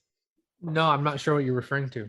You gotta look this up. I just saw it. I didn't see the video, but it's basically Jagmeet Singh was doing a press conference with two senior chiefs, well-respected native chiefs. I'm unfamiliar with the band, and they said, "We very much like your platform, but we are endorsing this person." And the person they named, I forgot their name, was the Liberal candidate. And their reason was because the Liberal candidate is native and your candidate is not. So they are endorsing in-group, out-group preference over the policies that would actually help them, which I think is strange because the Liberals have barely done, other than say, yeah, he sat down with them. Well, I, Um, I like one thing about that story, which is that it highlights the internal divisions within the Indigenous community and the nuance there. There was never a unified culture of Indigenous people in Canada. So these are the internal divisions that have been exploited by colonization. yeah, And this is why they're in these fractured bands, which have very little power, unfortunately. yeah, which is that's a whole. The native thing is a whole complicated issue. I think people go too hard on the paint in it in the wrong way, and nothing actually ends up getting done because nobody seems to understand half of what they're yelling at. And there is also, you do have to address the corruption among some of the native chiefs, and you want to pretend like that doesn't exist. You're being delusional. Some of them are Well, I think really your good. story it just highlighted the nuance that they don't Yeah, always present a unified opinion, and that because there they're is not. Yeah, internal debate and division and disagreement, and that's always been there. which Uh, I think is part of the problem is that federal governments want a one size fit all solution, and that's never going to work with the Canadian native situation. And I agree. You can't one size fit all. Stop trying to one size fit all everything all the goddamn time because it's easy for the government. And I'll tell you that that's actually why I don't like the provincial NDP because they are very much taking the attitude of do what we say or else. They threw the entire small business community under the bus, and I know this particularly in the martial arts and fitness industry. When everyone kept telling them, I think during the second lockdown, everyone kept telling them that we can't wear masks in our industry. I'm sorry. Because they'll talk to people like the traditional guys who are like, sure, I can wear masks while I'm doing katas, no problem. But the rest of them are saying, listen, our students' feedback is they don't want to come if they have to wear masks because it's dangerous. And it is dangerous. And it's hard for people to breathe and it's hard for people to function. And their response was simply, you know what? This whole thing is getting too complicated for us. You all have to shut down. And they said, are you kidding me? Like, you're not trying to find a solution to this problem. And they basically said, if we can't do a one size fits all, we're not solving these problems. So I don't believe they're as strong leaders as you think they are because behind the scenes, what they've shown is when things get challenging, they just say, screw you, we're doing it our way. Or this is too hard. We're doing it But our that's way. what a government is. They compromise to an extent, and then they But they say, didn't "Fuck compromise. you, we're the government, and Yeah, we're gonna that's enforce not a our rules." compromise. That's not a compromise. Well, you compromise as much as you can, and then you say, "Well, at the end of the day, we have power, and you're gonna do what we say," Yeah, right? that's the problem, though. I don't call that a compromise. But That that's what law is. You say this is the law, and it applies to you whether you like it or not. yeah, You've been well, we can talk ordered. about laws actually. Yeah. If a restaurant gets shut down for a health violation, they don't have the option of opening anyway and saying, well, we see it differently and some of our customers agree. No, you've been shut down, and the police will kick you out if they have to. Well, so that's the issue with laws. Laws are good and bad. As I said, I think there's too many laws. We need clear, concise, clear laws. And if they're not clear and concise, they don't need to be there, right? You can have dispute Well, well, resolution. what do you mean by concise? It should be relatively concise. Yeah, relative, Because like not like civil law where this is the. I don't believe in this is the law or else because a lot of the times, like we live in common law for a reason. A lot of the that's times, right. laws are created with good intentions and they thought everything through, but they didn't. Exactly. And then That's when right. we have to apply enforcement, it's like I'm tired of hearing that police just enforce the law, they don't interpret the law. Bullshit. Otherwise, every time they pulled someone over, they'd give out a ticket every single Yeah, time. there's discretion that Yeah. they use to admit to do their job. Yeah. So I can say that the in police were not enforcing the lockdowns. They were not. Across the board, they were not. They Well, would enforce, they were also instructed, not to really enforce it, not to which really arrest anyone. it's all a Wizard of Oz. This is what I despise about the NDP. They're playing a Wizard of Oz thing. Well, We're you don't doing want to come this. down too heavy-handed. You don't actually want to give anyone a fine for leaving their health region. You just don't want them to leave. You don't want to have to actually charge them hundreds of dollars for it. You just want the police there to tell them, "Hey, no, go back." Yes, And we and don't want to ruin your life any more than that. which is reasonable, but to me, it's manipulative. It's convinced. So they're, if we want to go like the hard anti-vaxxers, which I think the hard anti-vaxxers are a little crazy. But the other side of the spectrum of the hard, like, do everything or we're gonna all die, you're like insane. Yeah, The I thing agree with you. is, Yeah. up until now, that side, we have to lock down, we're all gonna die, which is not even close to scientific reality or even health reality. We're the loudest, most obnoxious group, and they are listening to whoever yells at them the most. This is not strong leadership. You need to tell these people on both sides, hey, for some people the vaccines are good, shut up. On the other side, you need to say, no, lockdowns are not the answer. Are you having anxiety issues? You need to go see a therapist. But they're not doing that. And they're playing this silly Wizard of Oz thing where it's like, look at us. The first wave, what the fuck did Bonnie Henry do? Can you please explain to me, other than them acknowledging there's a pandemic and hey, this is bad, we should do something? I don't know what they did. What did they do?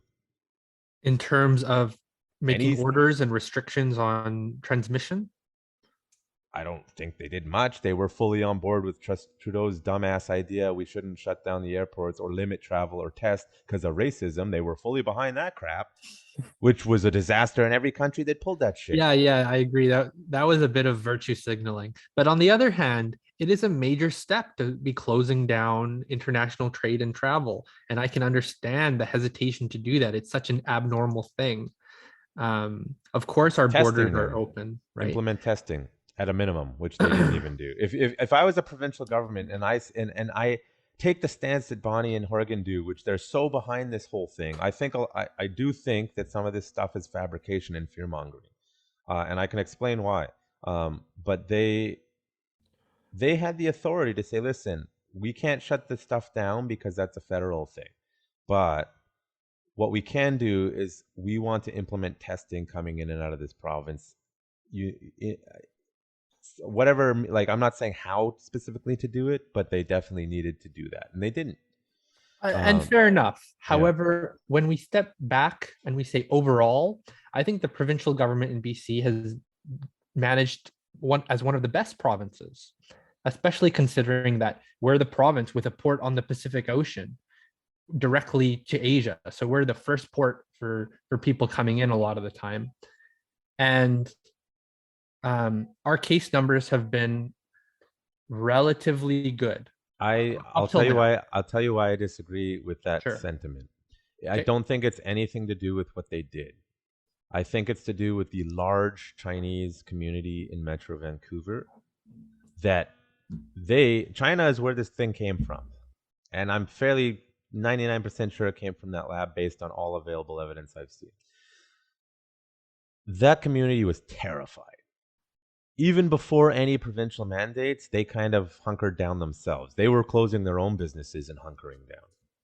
And obviously, if nobody's moving around that would have been exposed to this virus early on, you're not going to see transmission. Lockdowns aren't the answer So, because all you need is one person to show up with the well, virus and it shows exactly. right up. And that's actually that's a great point because it's so much more important to have a population who is voluntarily taking their own measures, preemptively locking down, wearing masks, whatever. They're obviously concerned about this.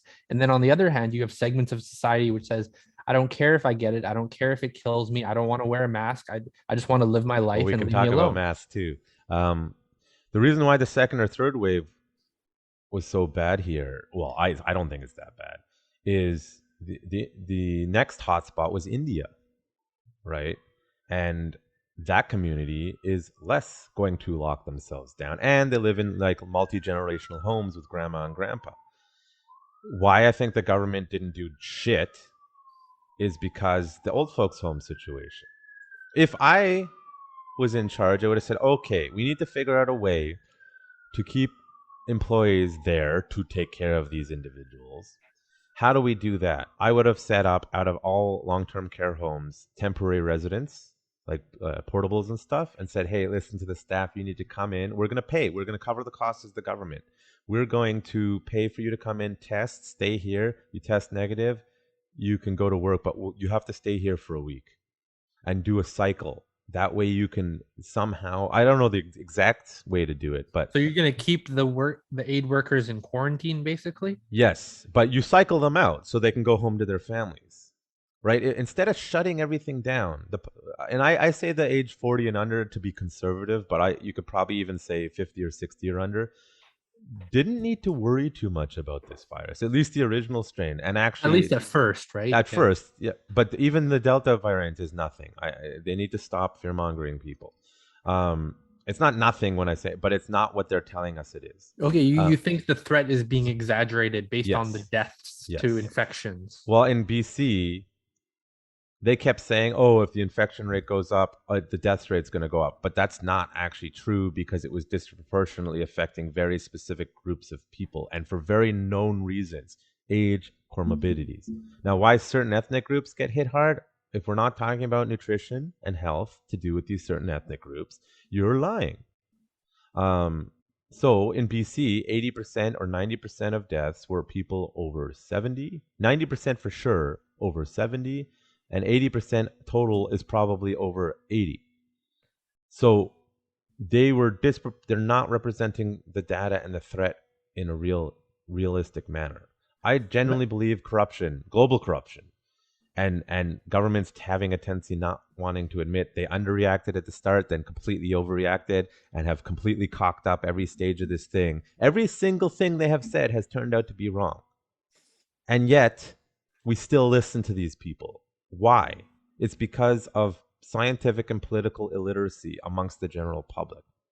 Some ethnic groups, and I'm not going to name them, but we all know them, are more willing to listen to authoritative figures without question because it's their culture.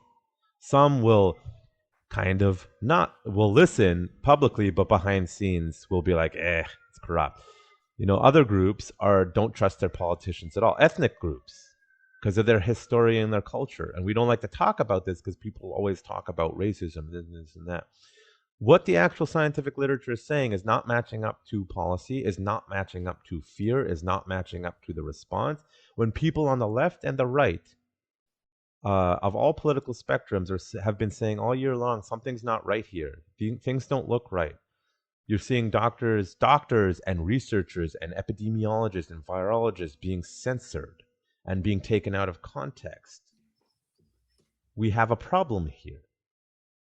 But it's a strategy, a known strategy, that if you scream loud enough for long enough, you can convince people of things. And then when we can't convince them, we start coercion, which is, I think the passports are coercion. And I do believe they are a violation of our Charter of Rights and Freedoms, whether the courts agree or not. But they are Right. using coercion. It's coercion. You're Well, using let's public perception and bullying to coerce people. And they say, oh, consult your doctor. But the doctors are being bullied. They're being told in Canada, they'll lose their medical license if they don't actually give for their patient. Hey, I've talked to my patient. I think this is the best choice for you. No, they're being told you need to take the vaccine or else. I'm sorry. How is that best care for patients? I'm not really sure. Well, let's take a little break. I need a couple minutes here, and then when we come back, let's talk about the vaccines and passports, and maybe the lab. Oh yeah, sure. Okay, I'll pause. Okay, I totally forgot where we were. Yeah, well, I have a few points to make, so maybe you can start by telling me what you mean by the provincial government acting like the Wizard of Oz. So BC culture, a lot of people just don't want to get it in their heads. There's what people say and what people do. It's a very distinct thing. That's why a lot of people have trouble here, because it doesn't matter what people say. It's what are they doing? Versus somewhere like Alberta, it's like, here's the rules, fuck you. Right? So I feel that this government is misleading the public with the representation of data and convincing people of things that are patently false with the representative data. How much taxpayer money have they used paying the Daily Hive to push their narrative? The narrative So you're making pretty big claims here. You're saying the government is misleading the population. Yes. Now, will they be able to hold up? Here's why. So will they be able to defend themselves in court? Yes, because they're very tricky in how they're doing it. I've talked to people who genuinely believe that the unvaccinated are the only ones capable of spreading this virus, which is false, according to all the data from every other countries in the world. So Canada and the Democrats are misrepresenting scientific literature just 100%. In what way? By making claims that it's only the unvaccinated are the problem. That's not true. Did they claim that? They're not, but it's how they're presenting the information. They're saying, and actually Bonnie Henry recently said that this is a pandemic of the unvaccinated. Well, then you find out things like, well, first of all, the PCR testing is a fucking disaster, because you'll test positive if you have the cold, the flu, or COVID-19, and you can say they did this because it was an overly cautious way to catch all illness. That's fine, but then you can't go say there's no such thing as the flu in BC anymore, which Bonnie Henry said, and people believe that, and it's false. If your testing methodology is saying it's just testing positive for a coronavirus, which includes the cold and flu, you are misrepresenting the material facts of what's going on. I know people. Your complaints can be categorized into the assertion that they're over-representing the efficacy of the vaccine. Sort of. I'm not saying that. I'm talking about they're misrepresenting data wholeheartedly to create a narrative of fear. So, again, if we actually break down the data of who's dying, it's not debatable. For the most part, it's the elderly. And for the most part, it's the unhealthy. Can we please talk about obesity? They don't want to. They don't want to talk about health and wellness. I've said it so many times, this was the chance to talk about health and wellness in our society. And Vancouver is a pretty healthy city, which is another factor why we did so well. People are healthier here on a whole. And then they're taking the data and collating, averaging it out and presenting it as an average rather than who's actually. And so I was listening a podcast the other day, and he said that normally when people die, the news always says such and such male, female, age, job, and you're not seeing it now. They're just saying we have 10,000 people die. Why would you use the infection rate when that's not the threat? Yes, there is a correlation between infection rate and hospitalization. That's a thing. But if you're like, oh, we have 10,000 infected, but only 200 people are in the hospital, they're doing something to protect the system, not the public health. And that also talks, I mean, You can say, don't worry about it right now, but our system is in jeopardy even without COVID. They have a problem. It's being mismanaged. Our systems are not designed to handle catastrophic events. They're barely able to handle normal events. Right. And what I'm getting out of this is that our systems are failing, and they're doing absolutely everything they can to make it look like the system is not failing. So much so that they're willing to incite one group of people against another. In this case, the vaccinated versus the unvaccinated. It is not correct to even insinuate that only the unvaccinated are spreading this virus. That is false. The data coming out of Israel and other places is saying, actually, oops, the vaccines don't have the kind of long protection that we thought they would. So what is our conclusion about the difference between people who have taken the vaccine and haven't? If you're an at-risk individual, you should go get the vaccine because your body is not going to have the ability. It's a higher probability chance, like more of a 5% chance. If you're elderly over 70, you should definitely go get it. I encourage my parents to go get it. But to sit here and say, based on what we know now, everyone has to get it or else is dangerous because So it's not. have you been vaccinated? I'm not going to disclose that publicly. Okay. However, Right. I am against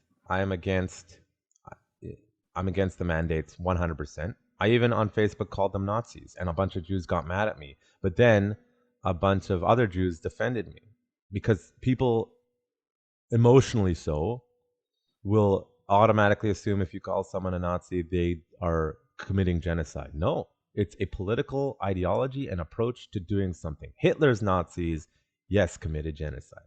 However, if I'd said communist in my comment, nobody would have got mad at me.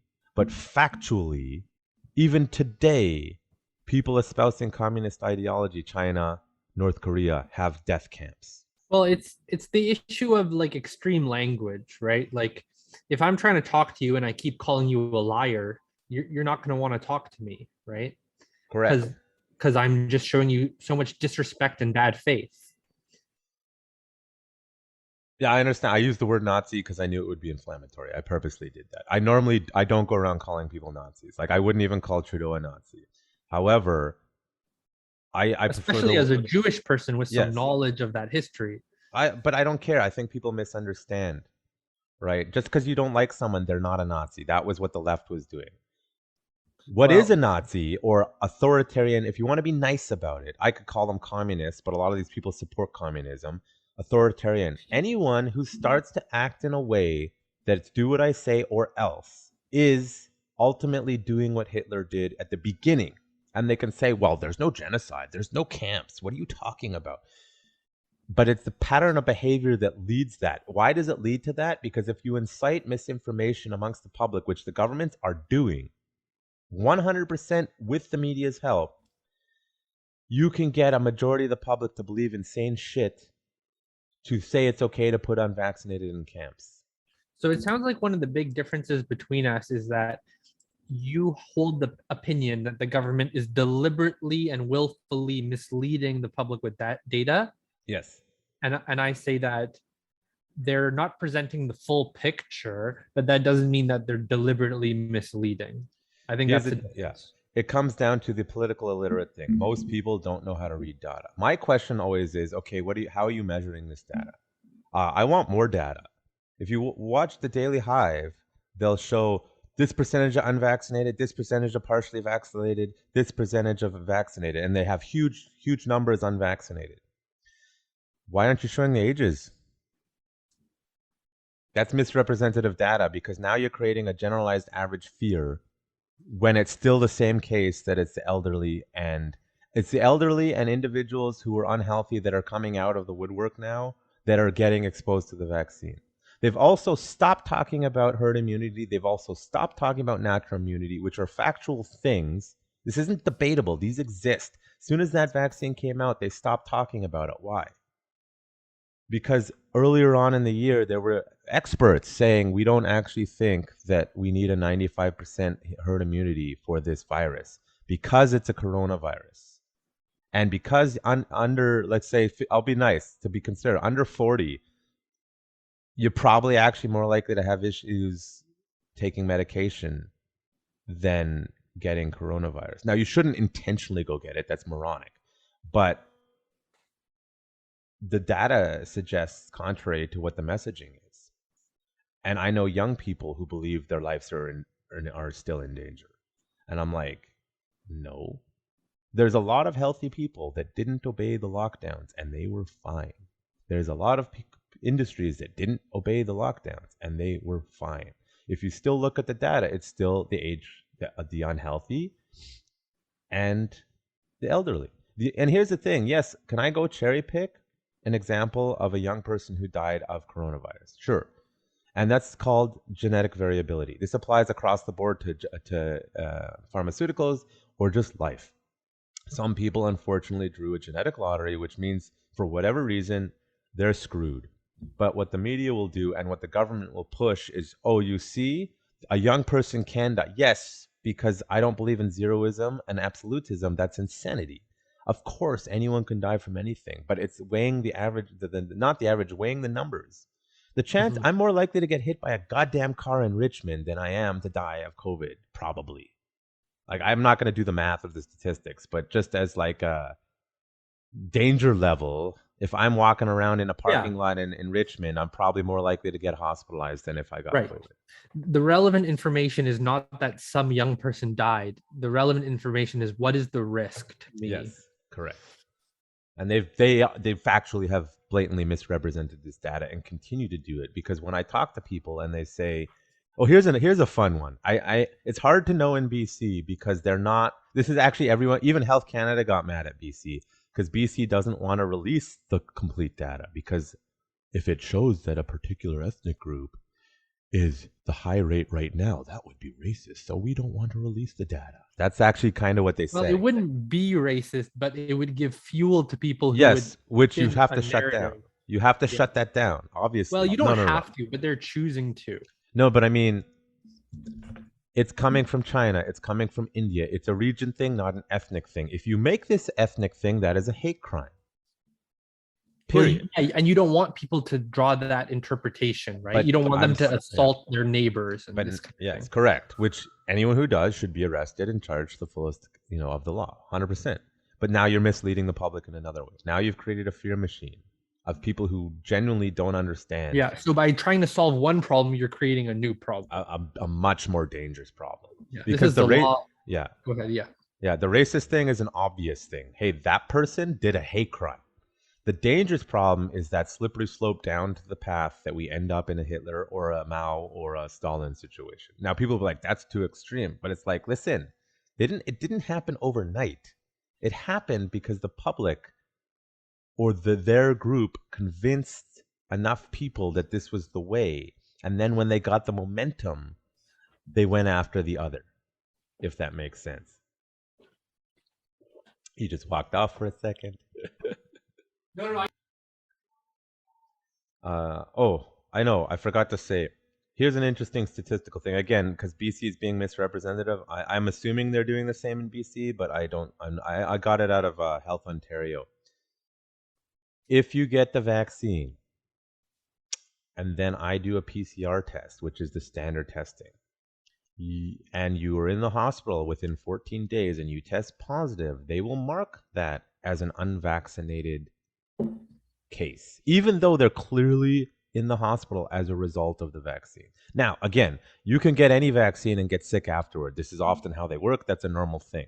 But that is material misrepresentation of the facts. They're in the hospital because they got the vaccine. Most people who go to the hospital are usually okay. I know 3 people who are going to have serious long-term effects as a result of the vaccine. Period. They got the heart thing. In Japan, they've ceased Moderna vaccination because they ran into contaminated vials. They've ceased it. In Japan, the head of the Doctors Association, I don't know how it works there, not the head of the government official, was saying, I'm going to try ivermectin because I'm getting promising results. The world media said, but he's not the head, he's not the official government health official. He's just the head of the Doctors Association or whatever he is. Because the case for that is it's not going to kill people giving them this unless you overdose. Don't do it on your own like that idiot in the States that everyone's focusing on, because that's stupid. But you're misrepresenting why people are in the hospital now. You're misrepresenting the injury. Now, if you're young, healthy, actually under 30, you're probably safer surviving COVID than the vaccine, because most of the people I know who are hospitalized are younger, and they are finding out that people who are younger are more likely to have issues with the vaccine. And the reason is you're suggesting that the vaccine is a greater danger for people under 30 than COVID?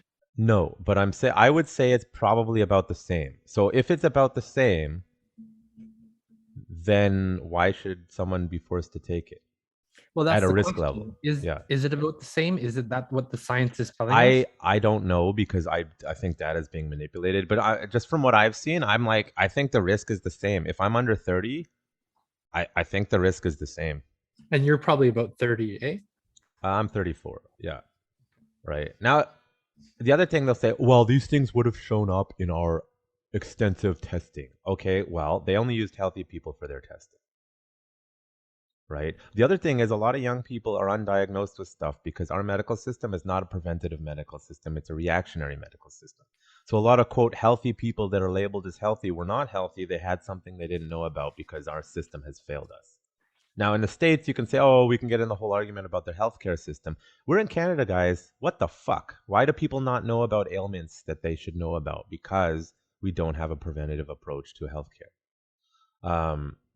And the ivermectin thing is interesting, because once you understand how the FDA works, the arguments against even trying to look into it seriously fall apart.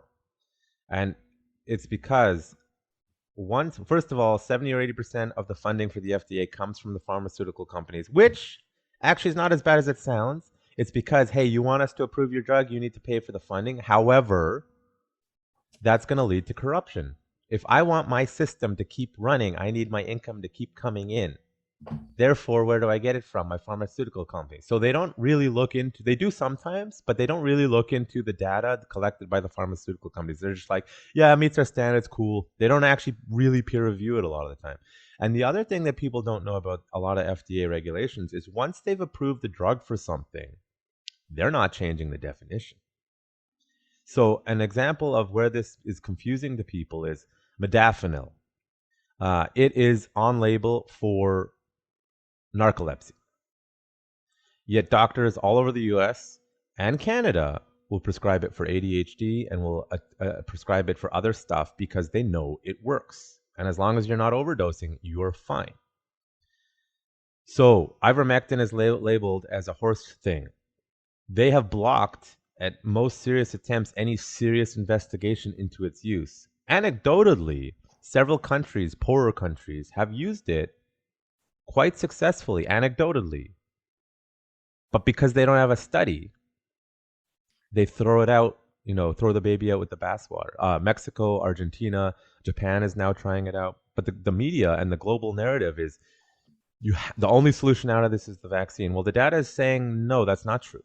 The way out of this is drug ivermectin, which is like a sheep dewormer or something. A horse. As per the FDA, that's what it's for. But it's been used. It's an antiparasitic. Right. Again, where is this information coming from that it might be useful against COVID? A lot of people. There was a person on Joe Rogan, Brett Weinstein, and another doctor, an actual expert on this shit, saying they used it and it helped. So here's the thing. Again, misleading language. If you make the statement saying ivermectin is a cure, that's false. It's false. If you say that ivermectin has been used in countries as a means to prevent severe symptoms, as a prophylactic after someone's got COVID, then that is closer to the truth. So here's the thing. What was the original goal? We need to protect the hospitals. We don't need, if our hospitals get overwhelmed and we shut down, everyone's screwed. That's a fair, reasonable, rational thing to say. Well, if that's your goal, and that technically is still the goal, but it's not really, then anything that is reasonably safe to take and can reduce hospital stays and severe symptoms should be looked at. Now, if the risk that it prevents is greater than the risk it introduces. Ivermectin's been used in humans for over 50 years for a variety of off-label things. That's why people are pushing for it, because we know in humans and in children it can be used. They're pushing a legal argument of FDA has approved it as a horse dewormer. Well, what did I say about the FDA? And people can look into this. Once they've labeled something as something, they don't change it ever, or almost ever. But that doesn't mean that it can't get approved for an additional use. No, that just means they can't say, hey, doctors have used this for off-label and it's fine. But technically, if you have an over-litigious lawyer for the government who's saying you're using this drug off-label, you could get sued. But say modafinil, the IT people in Silicon Valley popped that shit like candy. Tim Ferriss was on it, like taking it as a performance-enhancing drug because it works as a performance-enhancing drug. Truckers used to take it as a performing-enhancing drug. What's it listed as? It's only for narcolepsy. And yet doctors are allowed to prescribe this for other stuff because it works, and they have not changed the designation in the FDA. What's the name of that one? Modafinil. There was an original. There used to be something else, but it was too strong, so they pared it down to modafinil. I know people on it here for ADHD, by the way, and that's not its on-label use. That's why doctors are very hesitant to prescribe off-label in Canada, because they are fully at the mercy of the Doctors Association in Canada, whereas in the States, they're not as much. If you're a private doctor, as long as you're not negligent and you actually consult with your patient and learn their history, you can give, it's more common to give off-label stuff. But you see how complicated this is. The governments are making it black and white. And even people who are like the pro super science camp, listen to the experts, who I think are acting like a bunch of psycho cultists. In order to understand why something is wrong here, you need to understand so much about how the world works in order to realize what's wrong with it. And even I see the look on his face, Aaron's face. He's like, oh, I didn't know this. You can look it all up.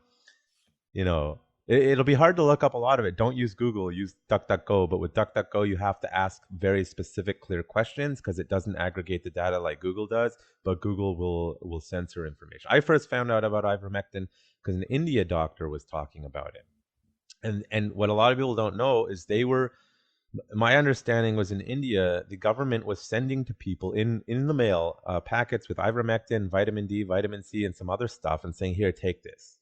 And they were using it. And as soon as the vaccines became available, they banned it. And all of a sudden, a spike went up in India. And I find that it's very suspicious.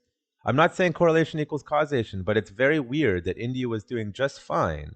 And all of a sudden, the WHO gets involved and global politics gets involved. And there's actually a legal battle, I believe, in India between doctors' associations and the government regarding this. And all of a sudden, you saw a massive spike in COVID cases. Okay, well, we'll take that on. But one thing that you brought up, which is quite interesting, and you said hasn't been getting enough attention, is how a holistic approach to health is your best defense against COVID. Do you want to talk more about that for a bit? Sure. If you're under a certain age, if you're elderly, the chances of you fixing this, you can't. What are you going to do?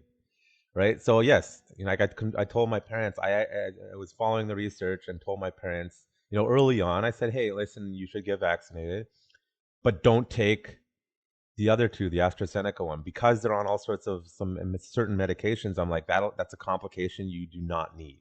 Right. And they said, okay. And they looked at it, listened to me and said, they refused to get those other ones, even when the government was saying they're fine. Here's another, it's sort of off topic. Bonnie Henry, in my opinion, has committed medical malpractice when she did stuff like, hey guys, it's totally safe to mix the vaccine. Said no other country in the world.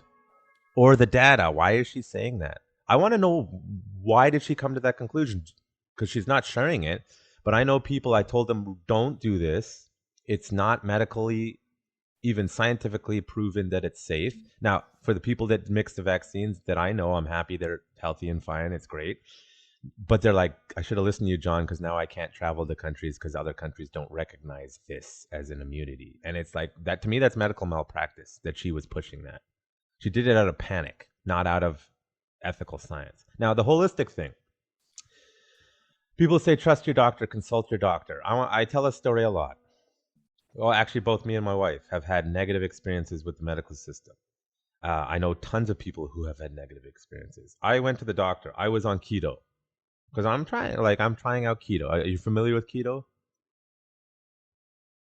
Yes, he's nodding yes Yeah, as he's yeah, eating. where you basically don't eat any carbs, right? You do, but it's low. That's a misnomer. It's low carb, so you don't eat like pasta. You have vegetables, just lower. Like I can't do extreme keto. I cannot do. You can actually compensate to get the autophagy that you want. You just compensate for having some carbs in your diet, like vegetables, by going intermittent fasting. But it's a known fact with keto, your LDL cholesterol will go up. It's a known fact.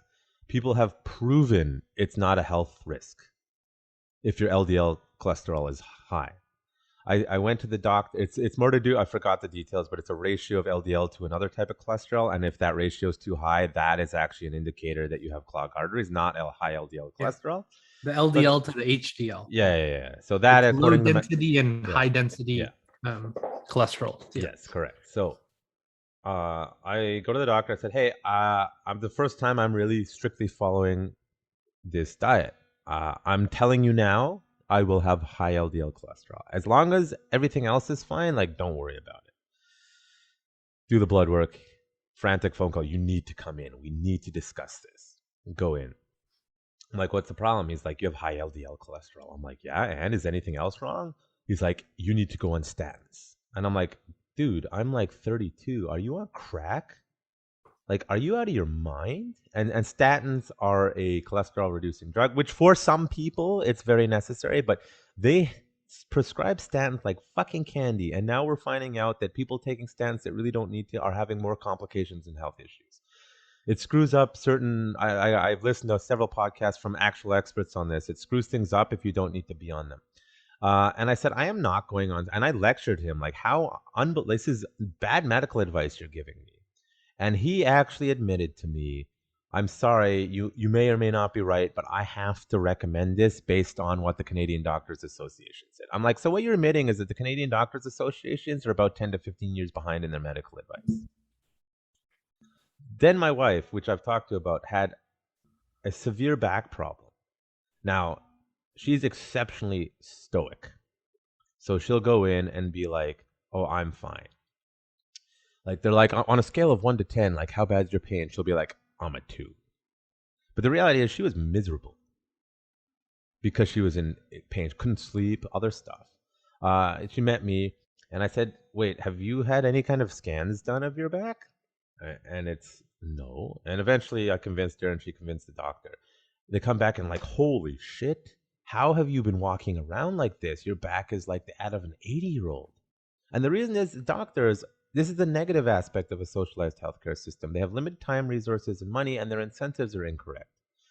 And so when they see a young person coming in saying, I'm in pain, that's not, quote, acting like they're in pain, they ignore it. If we hadn't caught it in time, she would have been crippled. We ended up changing her entire lifestyle, changing diets to reduce inflammation. She's extremely insensitive to inflammation. Diet is a huge factor. And she thinks not, but I do think so. We took her down to Utah and had stem cell injections done at her expense, which is why, if we go private in Canada, the people with money will blah, blah, blah, blah. No, people with money are already going to private healthcare because it's better.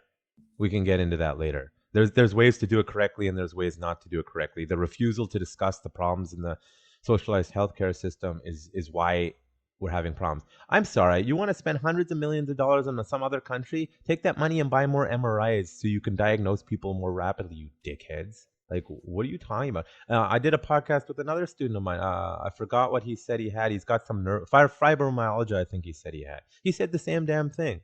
He said years and years of working with the doctors, and because they don't want to do the testing because he's young and healthy and fit. But he's like, I was in pain. I was miserable. And he's, I forget, there's a few podcasts, the Quinn podcast, and he's just like, if you have any kind of pain or soft tissue or chronic issue that isn't a major big 5 heart attack, like, okay, our medical system, great. If I break my bone, I can go to the hospital, no problem, great. They'll do a reasonably good job. If I have a heart attack, they'll solve that problem, no problem, great. Our healthcare system is wonderful at acute things or common things. Anything that requires any kind of real diagnosis, it is failing people. Anything that requires a scan for proper diagnosis, it is failing people. And actually, I know a lot of really good doctors who are just walking away. That's why, two reasons that there's a doctor shortage in Canada. The good ones are walking away either because they're tired of the corruption in the system, because they can't really help people. Some of them go to the private, some just retire. The other thing, my understanding, is that it's actually the Doctors Association that keeps blocking nurse practitioners or other doctors from other Western countries. I'm not talking from some country with questionable medical practice. I'm talking, you're telling me a doctor from Israel or Germany or South Korea can't do some sort of just ethics thing and then do a residency and then pass a test, a competency test, and become a doctor? No, you want them to go through 4 years of medical school? That makes no sense. A German doctor, on average, is probably way better than a Canadian doctor because of how their system allows them to actually focus on, okay, my patient needs something different than what the other person needs. They don't allow that in Canada. It's too rigid. And that's why our system is going to fail in Canada if they don't change it and grow up and take their heads out of their asses and allow some level of private. And by the way, there is already private healthcare in Canada. People just don't know it's there. So for people out there who are concerned about the vaccine and concerned about COVID, or maybe they've gotten the vaccine, what are the best things that they can do to bolster their health and ensure that they are going to remain strong and survive if they do contract the virus? So, again, I'm not people are going to be like, John, you're not a doctor. I don't understand. So you're telling me, yes, I'm not a doctor. I don't have a designation, but I can go on a podcast and listen to the doctors who did the research, not fucking Bonnie Henry, who's like a tertiary goddamn source. And then while there is some degree of broken telephone, I'm not getting everything correct because the level of detail some of these people go into is too much for me. If it's too much for me, though, that means it's way over the heads of most people. If that sounds arrogant, then I don't give a fuck. But most people I've talked to said, I don't understand. I'm not reading it. It makes no sense to me. Okay, well, here's the problem. Now they believe Bonnie Henry, who didn't do the fucking research herself, who's broken telephoning this shit. So how do we fix our health? Well, first of all, COVID aside, one of the best quotes I heard this year, unrelated, was, what were people saying about something before the controversy? Because that's probably closer to the truth.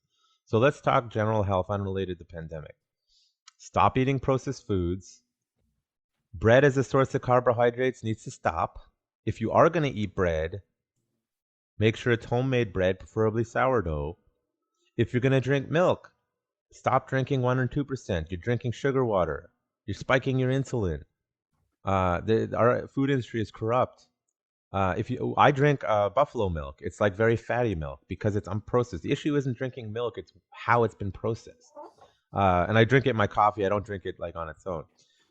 Since I've cut out other refined dairy in my diet, I feel much better. Like I'll tell you, and you can eat unhealthy sometimes. You need for mental health. It's fine. Like I had a pizza the other day because I was just, I'm feeling depressed right now. I'm feeling anxious in the last 2 weeks, and I'm like, you know what? I'm watching the UFC. I'm gonna have a pizza.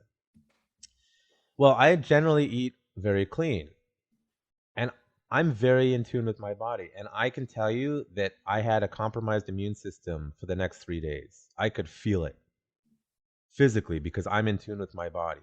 And it only occurred to me this week that that's what it was. And I'm like, this has actually happened to me a couple times this year. Is I cleaned up my diet so much that my body now rejects highly processed food. I'll still have pizza once in a while, but I need to limit it to like a couple of slices, not like a whole pizza. Like every 3 to 6 months, whatever. But I'm noticing when you get your body dialed in and you eat this processed stuff, it dramatically affects your immune system. So that if I was affected during that time, I'm going to get hit harder. Which, by the way, the lockdowns made things worse from that perspective. Stress and lack of sleep, because so many people who drive into anxiety due to social isolation, caused a lot more health problems. In the province of British Columbia, more people committed suicide or died of overdose than died of COVID. We're not talking about this enough. Because of the policies, the lockdown policies, which, again, initially it made sense. They only work with a coronavirus. They'll only work if you lock down the entire world all at once, which is never going to happen. which is, by the way, what epidemiologists and virologists were saying at the start and are continuing to say, and they're being ignored. So you have to change your diet, stop eating processed food. Now, whether you're a vegan, whether you're a carnivore, you have to figure it out for yourself. Most people will be in the middle somewhere where they need to eat some sort of mix. You also need to consider your genetic background, and people don't want to talk about this because the whole scared of racism thing. Like if you're Asian, telling them to stop eating rice outright is, I mean, they can probably still handle a little bit rice. Better advice might be, hey, cut back the rice, but telling them to stop outright, they'll be healthier, is ridiculous. Now, corn. You know who the only people who are genetically capable of eating corn without major problems? Natives and Central and South America's. Western genetics is not adapted to corn, yet corn is in everything. Corn syrup is a disaster for Western health. And even worse for the African American community. That's why African American community in America has a much higher rate of colon cancer by a long shot than the African community in Africa. It's the food that their genetics can't eat. So you do have to realize, like, I'm Eastern European, Jewish, but Eastern European. I need meat in my diet. I've tried to cut meat. I went on a fish only, no red meat diet. It was like an extreme, and I could not. My body was shutting down. And I've concluded, for me, I need to eat meat. I have to have some kind of red meat at least once a week. My body just does not. It's not optimal. Other people might be, say you go vegan. Now we have to be careful with the people misassociate eliminating bad foods to the success of their diet. So if you're eating junk food and you go vegan, well, by going vegan, you're eliminating processed foods most of the time.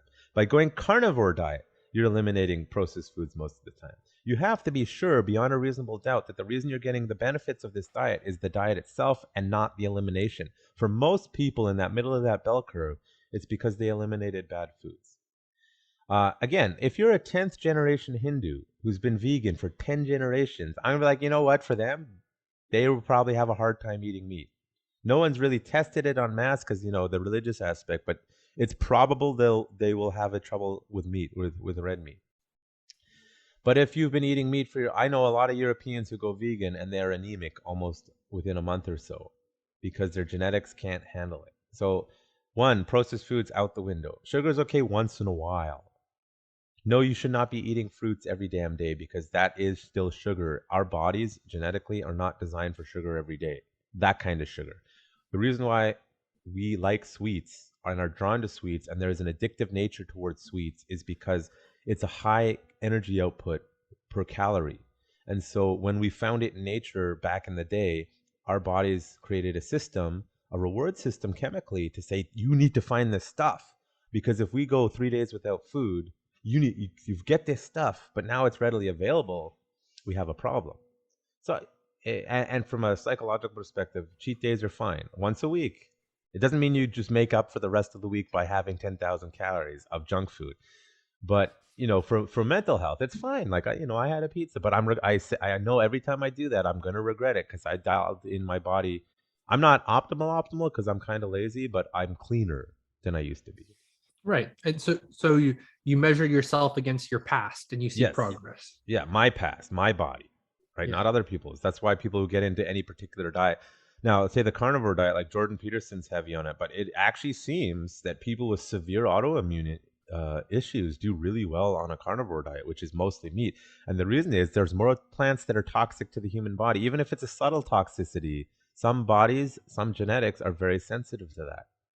And your body has to do a lot more to process it. So a lot of people with autoimmune seem to do well on a high meat diet, high fat diet. They do much better. A lot of their problems go away because there are toxicities in plants and certain things. If you don't know, you can eat them, but you need to prepare them properly in the plant thing. And we're not taught this. Like I believe legumes or something. I'm probably screwing it up. Lentils, something like that. One of those things, like you have to soak them in order to deal with the natural toxins that are in that body. You can eat them without doing that, but you will have negative health effects. And some of the negative health effects of a lot what we eat are so subtle, you don't realize. Like I grew up eating junk food. I grew up eating unhealthy. If I'm always in a state of pain or I'm always in a state of unhealthy, that's my normal. I don't know any difference. And as soon as I started cleaning up my diet, and I actually realized like I generally don't get that sick. I'll get sick maybe once a year or something like that. This last 2 years I got sick a couple times, and now I'm realizing what it is. It's because I was depressed and started eating junk food, and my immune system responded with a compromised immunoresponse. Because I can feel it. The other thing is vitamins. Consistently, despite what the media and the governments are saying, vitamin C, vitamin D, zinc, and anything that helps you absorb zinc also act as a prophylactic. Again, they're not a cure, they're a prophylactic for the symptoms of COVID. This is in the medical goddamn literature. Guess what hydrochloroquine does? Guess what ivermectin does? They help you absorb zinc into your cells quicker. So it's actually, well, I could be screwing it up. I'm not an expert on these. This is what I've been hearing. And again, I could be broken telephoning it. But it's actually vitamin C, vitamin D. Vitamin D, by the way, isn't just a vitamin, it's a hormone. And it's you will die without vitamin D. Uh, Vitamin C, definitely there's an issue of helping your immunity. My understanding is you need to have vitamin C regularly in your system for it to be effective. You can't just never take it and then take a huge dose when you get sick. You need to regularly have vitamin C and then take a huge dose when you feel sick to boost it. Because if it's not regular in your system, your body doesn't know what to do, right? The hydrochloroquine controversy was only because Trump said it. But doctors were saying over and over again, yeah, if you do a Z-Pack, which is a zinc with the hydrochloroquine, it helps your body, your natural immune system boost itself to fight off the severe symptoms. Trump should have dropped dead, hypothetically, if he had COVID, because he's old, he eats like garbage. How did he come? He bounced back like nothing. Why? Well, he had Because access to the best medical care in the world. sure, but all they did is give him that stuff: vitamin C, vitamin D, Z-Pack, and hydrochloroquine. That's it. They probably gave him a cocktail of a bunch of stuff. Yeah, it's like what Joe Rogan just got in trouble for. He took the same shit. What rich people take is a lot different than what other people take. Why? Because their doctors will give them the off-label stuff. Their doctors will give them what they know works. If you look at a lot of like Nancy Pelosi, aside from her fucking plastic face, she's 81 for fuck's sake. What the hell is she taking? They do stuff like IV drips of vitamins. Wealthy people do this all the time. It's proven to work. If your body is vitamin deficiency, you can do these IV drips. They cost a fortune, so the average person can't do them. But say you feel immunocompromised, you do a vitamin IV drip or a high dose vitamin C, and it can dramatically affect your ability to fend off get your immune system. That's what vaccines do, by the way. They boost your immune system's ability to fight something off. So when they lump someone who's questioning why everyone needs to get this vaccine with an anti-vaxxer, this is misrepresentative. This is asshole behavior. It's not the same thing. What a lot of people are saying is, I don't think everyone needs to get this vaccine for this thing to go away. If the goal is we need to get people out of the hospital, it's fine. You can do that by encouraging healthy well-being. You can encouraging better vitamin intake. You can encourage healthy living. They don't want to do that because it'll affect their ability to get votes. Now in America, what 40-50% of them are obese in America. If we start pissing off that voter group, you're in trouble. It's lower in Canada, but it's still, that doesn't get votes. If you care about, this is why a lot of people like myself are saying Bonnie Henry does not care about the health and wellness of the public. And a lot of doctors don't. They'll say Hippocratic oath, blah, blah, blah. Then you need to be giving optimal health care for the individual patient at the individual level. And you need to be pushing health and nutrition. Well, we know most doctors aren't up. Some of the younger ones are now. They're getting off their ass and doing it. A lot of doctors are out of date on their information. They're out of date. They don't know. Our medical system should be covering nutritionists and should be covering alternatives, naturopaths, and should be covering these non-traditional doctors because they focus on preventative medicine. And again, as far as I'm young and healthy, as I said, going around and purposely getting a virus is like kind of silly. But whether you're healthy or not, how you boost your immune system is the same. So if a vaccine, regardless of the type of vaccine, boosts your immune system, why can't I do that with natural means that proven to work? Well, there's no data on that. Yes, there is. You're burying the data and you're silencing anyone who says doesn't. Well, they're a quack. Well, 80% of the history of science is the history of being wrong. In the moment, that's why I was saying about the gender stuff. You're pushing ideas that make people feel good, but aren't really based in like sound science. And they're doing that with this. And that every time they're proven wrong, we need to do this to stop this pandemic. And then 3 months later, oops, we were wrong. Well, we need to do this to stop this pandemic. And people are like, hold on a second. Like, but I thought young people were safer. Can a young person die? Yes. So when they're like, oh, young people can still die, it's like, correct. Young people can die from anything. You're misrepresenting material facts again. So what you can do to be healthy is keep an active lifestyle. Make sure you have sufficient vitamins. I don't even want to go to my doctor for a blood test anymore, because that's how bad it is with me. I don't even want to go to them because they're a waste of my fucking time.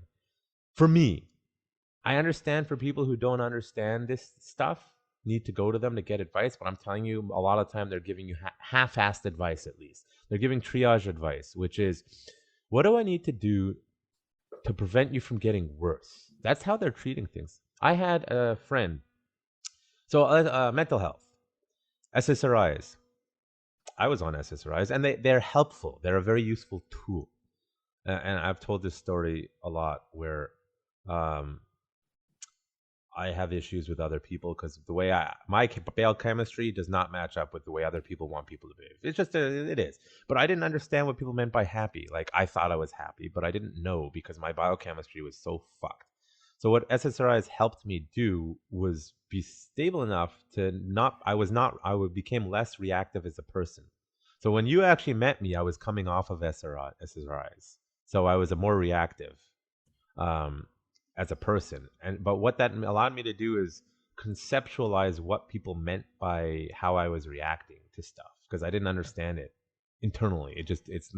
I had no point of reference for what that meant. However, SSRIs are not a solution. They're a band-aid to help you heal temporarily. So doctors who put people on it permanently are not helping. They're not being helpful. So I found psychedelics, according to research, and according to anecdotal experience, have been very helpful in the world of mental health. There are limits to that. It's not everyone go pop psychedelics. All the research says kids, no kids, no teens until you're a little older. How about we be better parents so our kids aren't fucked up and can manage and cope? And when they're like 23, 24 to 25, 26, if they're still having problems, psychedelics, according to research from Johns Hopkins, MAPS, other places, are showing to be more effective and having long-term lasting effects. Now, what's going to make more money? Something you have to be on all the time, or something that I take once in a while and I have better results? My suggestion to do with the vaccine is an economic one and a political one. They said lockdowns will work. It failed categorically, because the moment you open up again, this is a coronavirus, you fuckheads. It's going to spread whether you like it or not. Again, at the beginning of the pandemic, I saw multiple epidemiologists, virologists saying this type of virus is going to get around the world no matter whether you like it or not. The question was never a matter of, is everyone going to get it? They were always going to get it. It's how bad are people going to get it, and hospitalization. That was the truth of it. Again, this is from actual experts, the real experts, the epidemiologists, the virologists, the immunologists.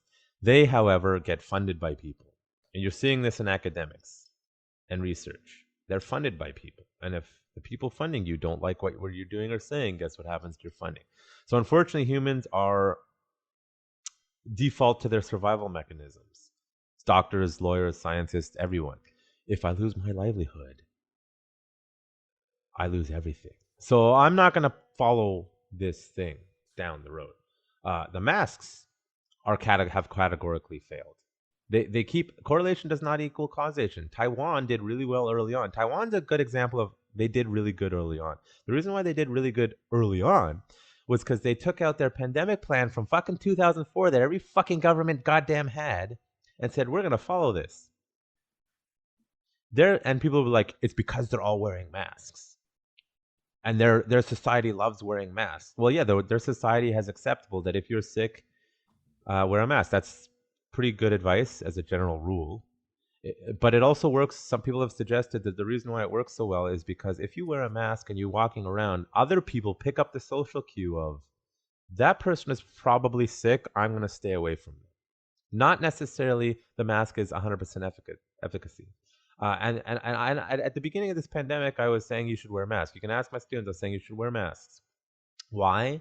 In the absence of knowing, we should probably be wearing masks. But I also emphasized that if this is as bad as people say it is, you should be wearing a proper half-face mask respirator with a proper cartridge. Because if this is as bad as you think, I know stuff can get into the sides of the masks.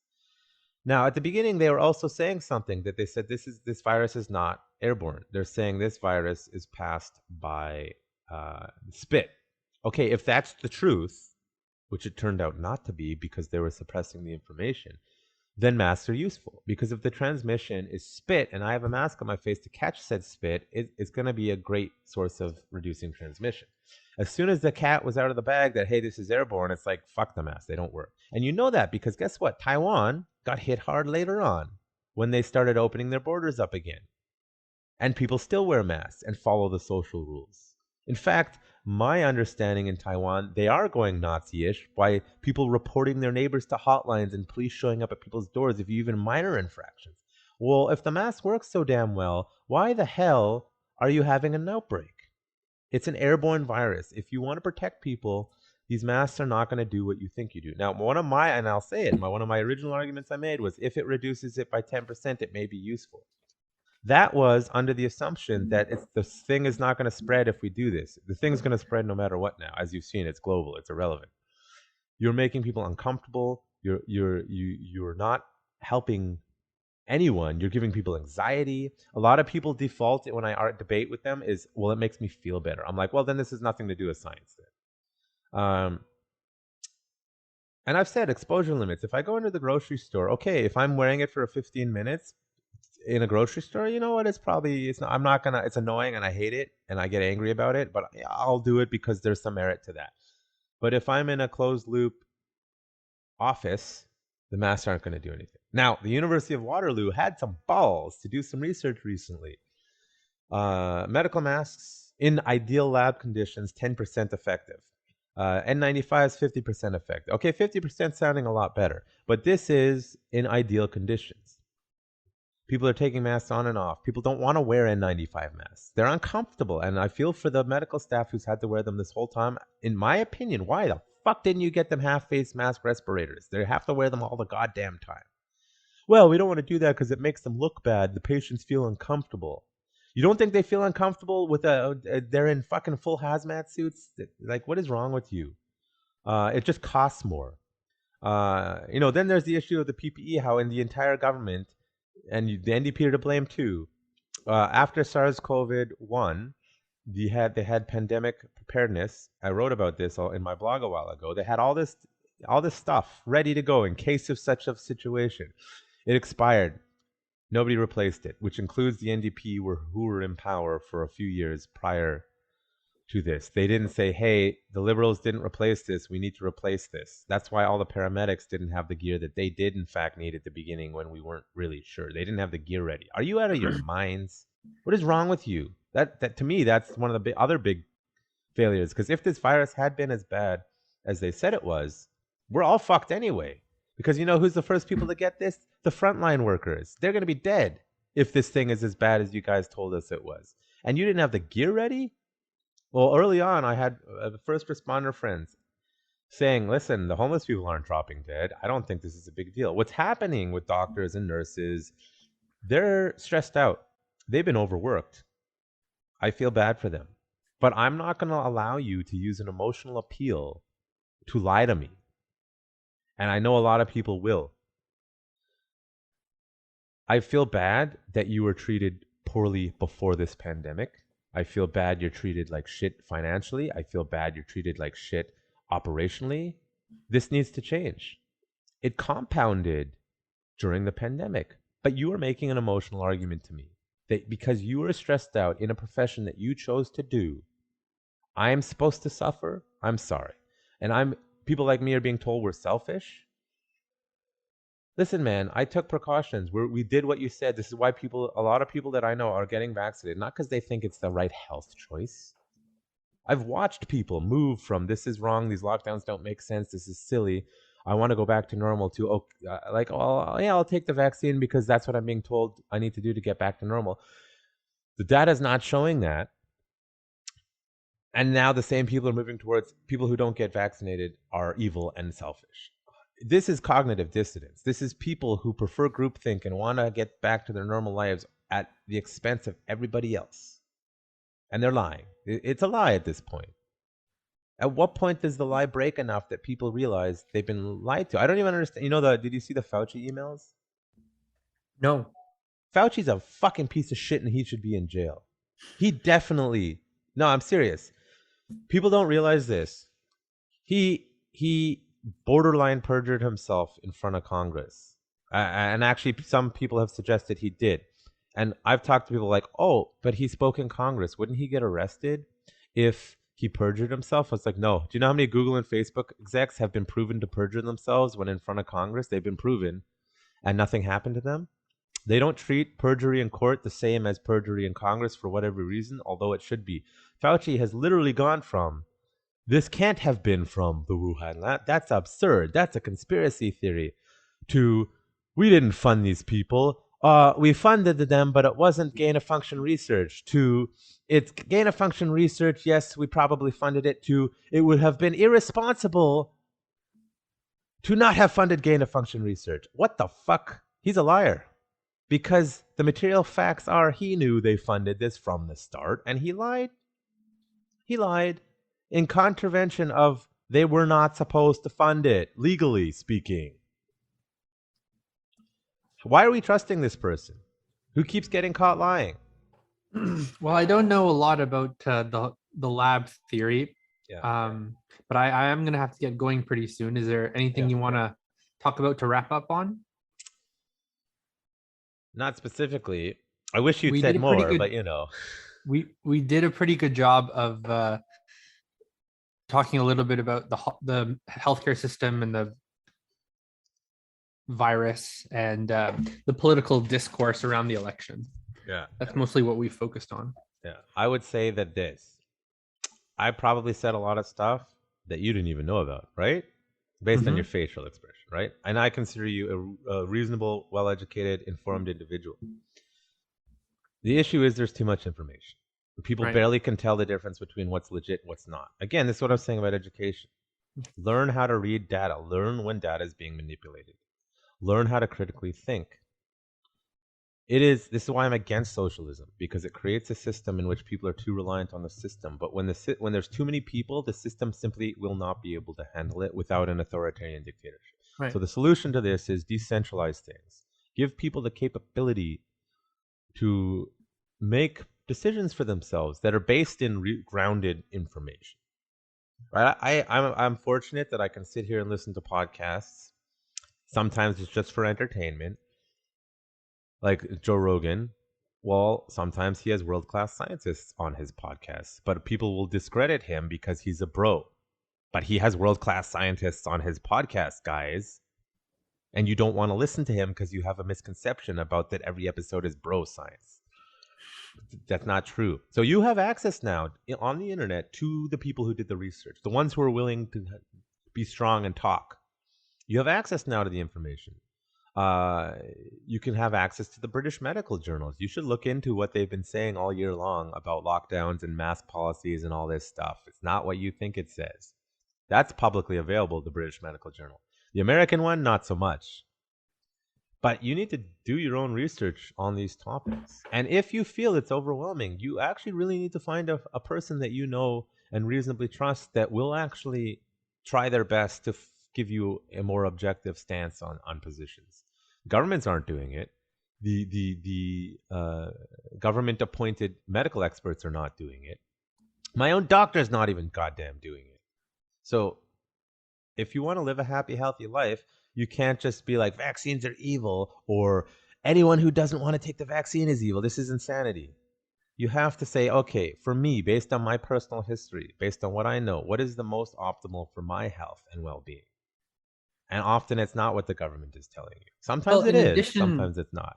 In addition to concern for your own well-being, there's another principle here, which is that we have an obligation to the collective as well. True, but not when they're lying about it. And they're actually turning the collective against the minority now in a way that's going to be bad if it keeps up. Again, I mean, I think I covered all the reasons why that argument actually kind of falls apart on this one. Didn't build, if the medical system needed both, where's our triage hospitals? Huh? You just get a warehouse somewhere. You turn it into an ICU.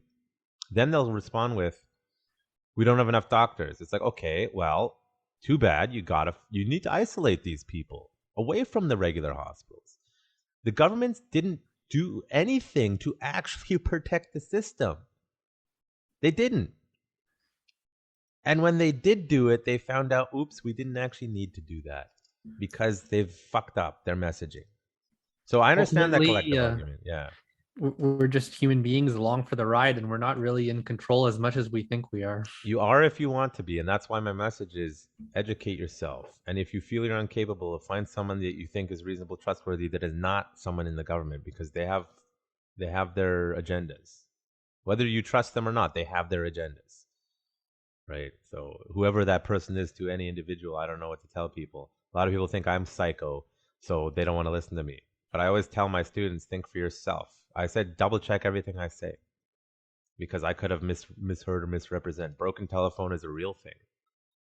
So I guess, educate yourself with real data and think for yourself is the solution we need to get out of this mess.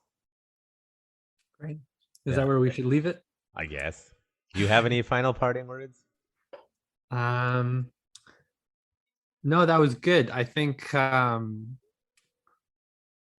for me, we should do it again, and we should talk about maybe Israel-Palestine next time. That's a fun one. See, I see you need to be prepared, because you see how I can go, because I remember stuff. Come prepared for that one with material stuff, so that you can go off like me. No, I don't pretend to be as experienced or knowledgeable about that conflict, but it should be good to get your take. Yeah, myths. We can do myths and misconceptions or something. Myths and misconceptions. I like that. That should be a weekly segment. Yeah, maybe down the road. Anyways, thanks for coming on, and we'll see how your version of this turns out as well. Yeah, definitely. I'll.